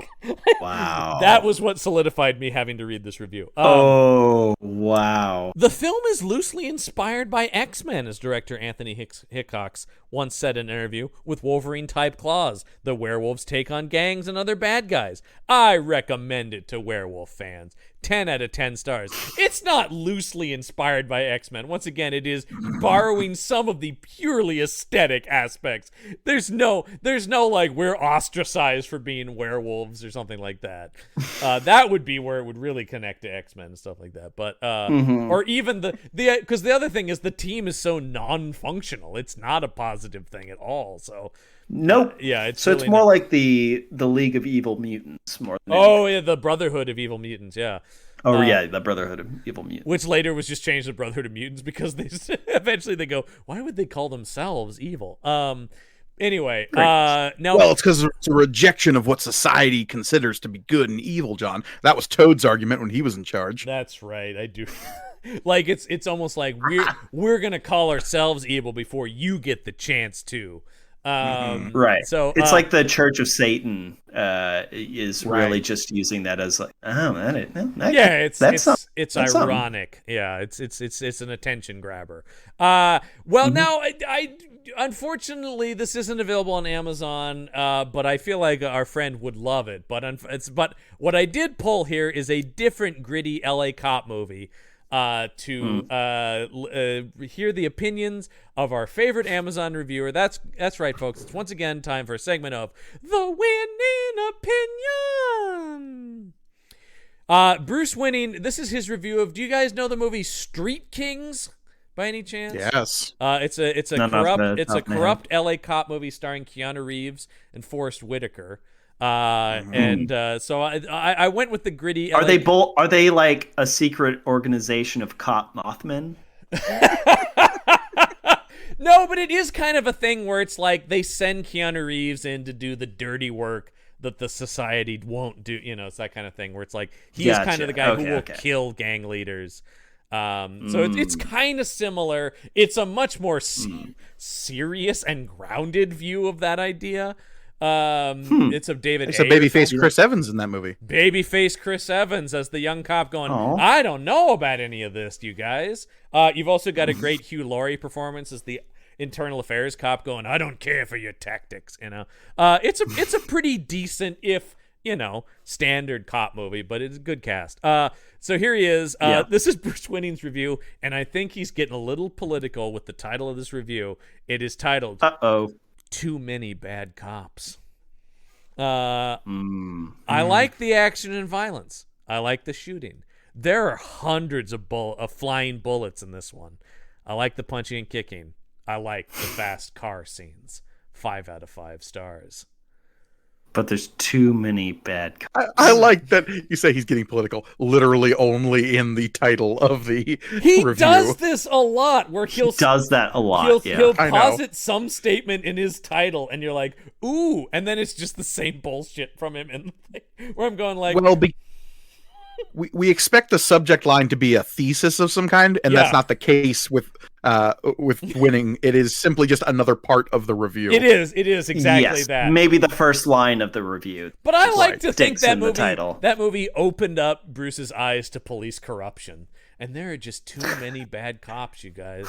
Has he ever seen Training Day? I'm very curious. I would love to hear his opinions on Training Day, because Street Kings is a little bit more action movie. Training Day really forces you to look at it, because it really is a drama. It's tough to... Although, by God, he enjoyed American Psycho as an action movie, so I don't know what he's capable of. That's true. He doesn't... If as soon as any kind of physical violence happens, he's like, yes, I'm enjoying doing this for purely entertainment exhilaration reasons. And you're just like, dude, you don't pay attention to the context or subtext of anything. Nope. Well, guys, Well, look at his reviews. It's just punching, kicking. Yeah, it's it is just like, I like It's got violence. the punching. It's got the kicking. Well, The bullets are flying. hundreds of bullets flying in this one, which you really seem to enjoy. Mm-hmm. Well, guys, we did say we wish that there was expansion of this world. So I'm going to pause it. We're gonna make the sequel, right? We're going to make the sequel, Full Eclipse 2, and we're Okay. going to use our handy dandy at picking up exactly where this one left off.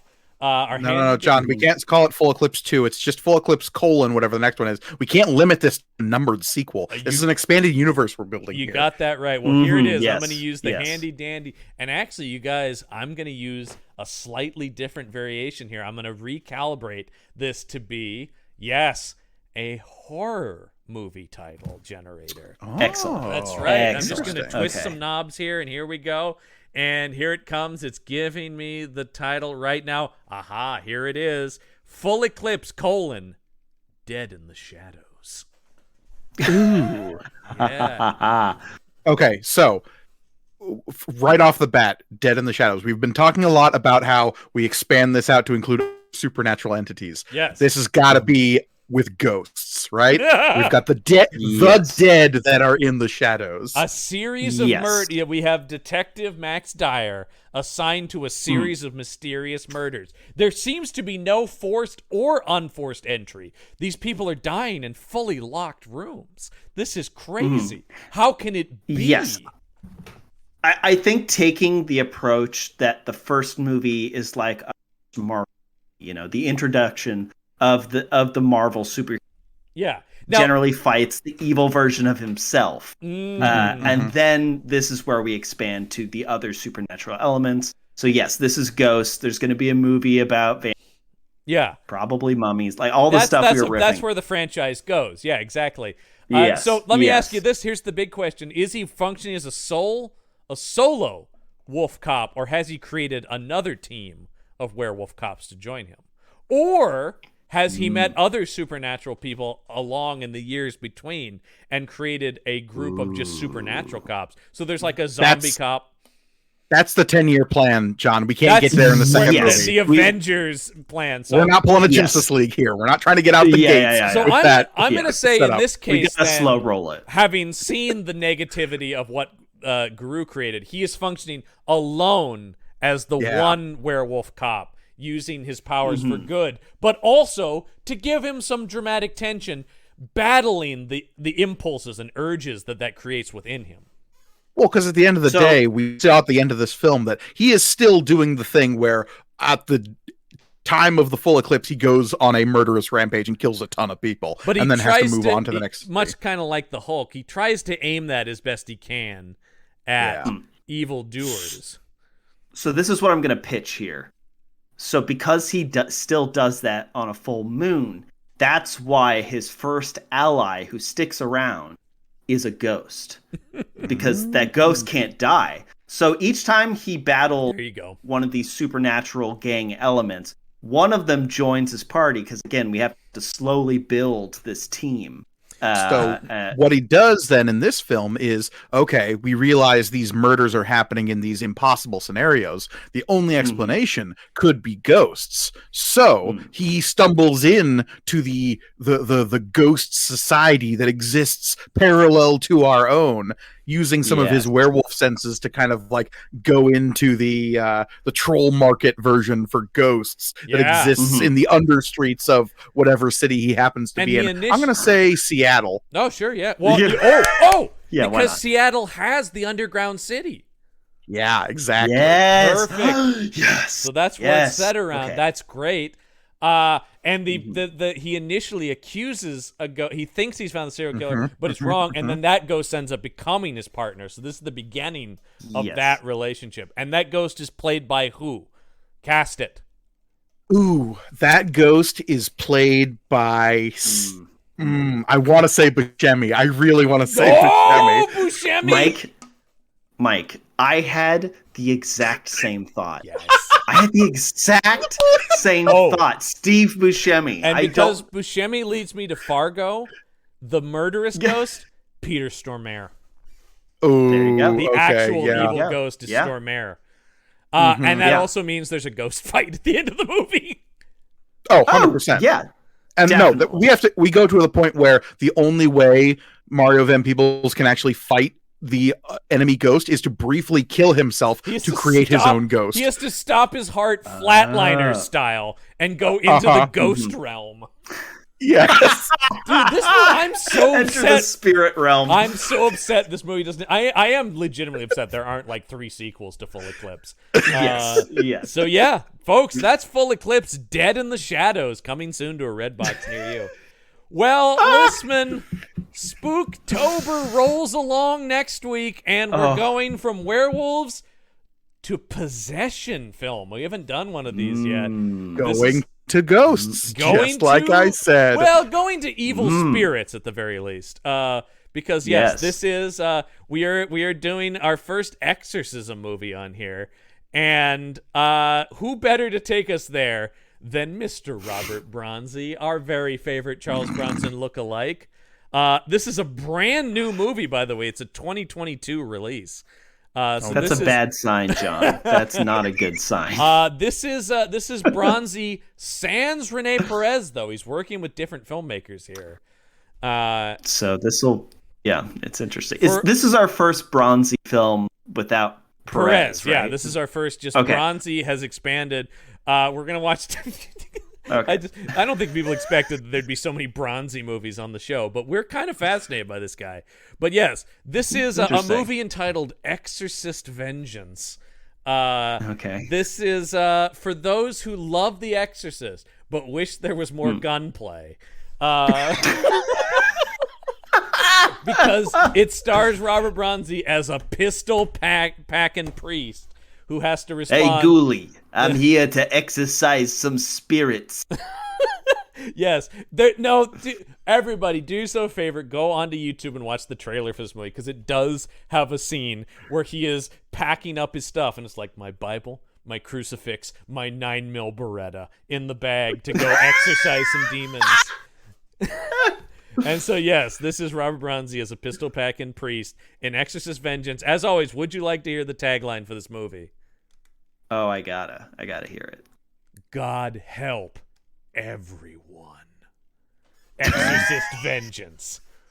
Robert Bronzy, Exorcist Vengeance. I am excited to do this. Wow. Our good buddy Jerry Chrisman is joining us again. He got if anybody remembers Robo Vampire last year on one of the worst Spooktober. One of the worst movies we've ever it seen. can only be a step up from that, right? I say, hoping. Yeah. So yeah, that is that will be next week on the show. Gorgone, a pleasure to have you as always, and of course, joining us from the Punch Up Entertainment Network, you can hear Gorgone every week on both Panel Up and Material Components, where you can also hear Michael Lister. Hey! And if you want to hear more of me talking monsters, this will be premiering, just premiered on the Punch Up Entertainment Network, is Campbell and Jones Meet the Monsters, our Brendan Jones and I's podcast, where we chart the cinematic legacy of the classic monsters. So be sure to tune into those shows as well. But that's going to do it for this week's episode of The Action Shelf. I'm John Campbell. I'm Michael Listman. Till next week, get yourself some action. The Action Show.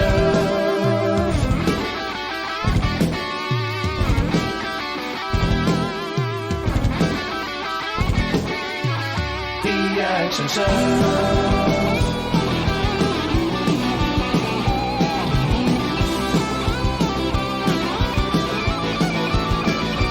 Action Show.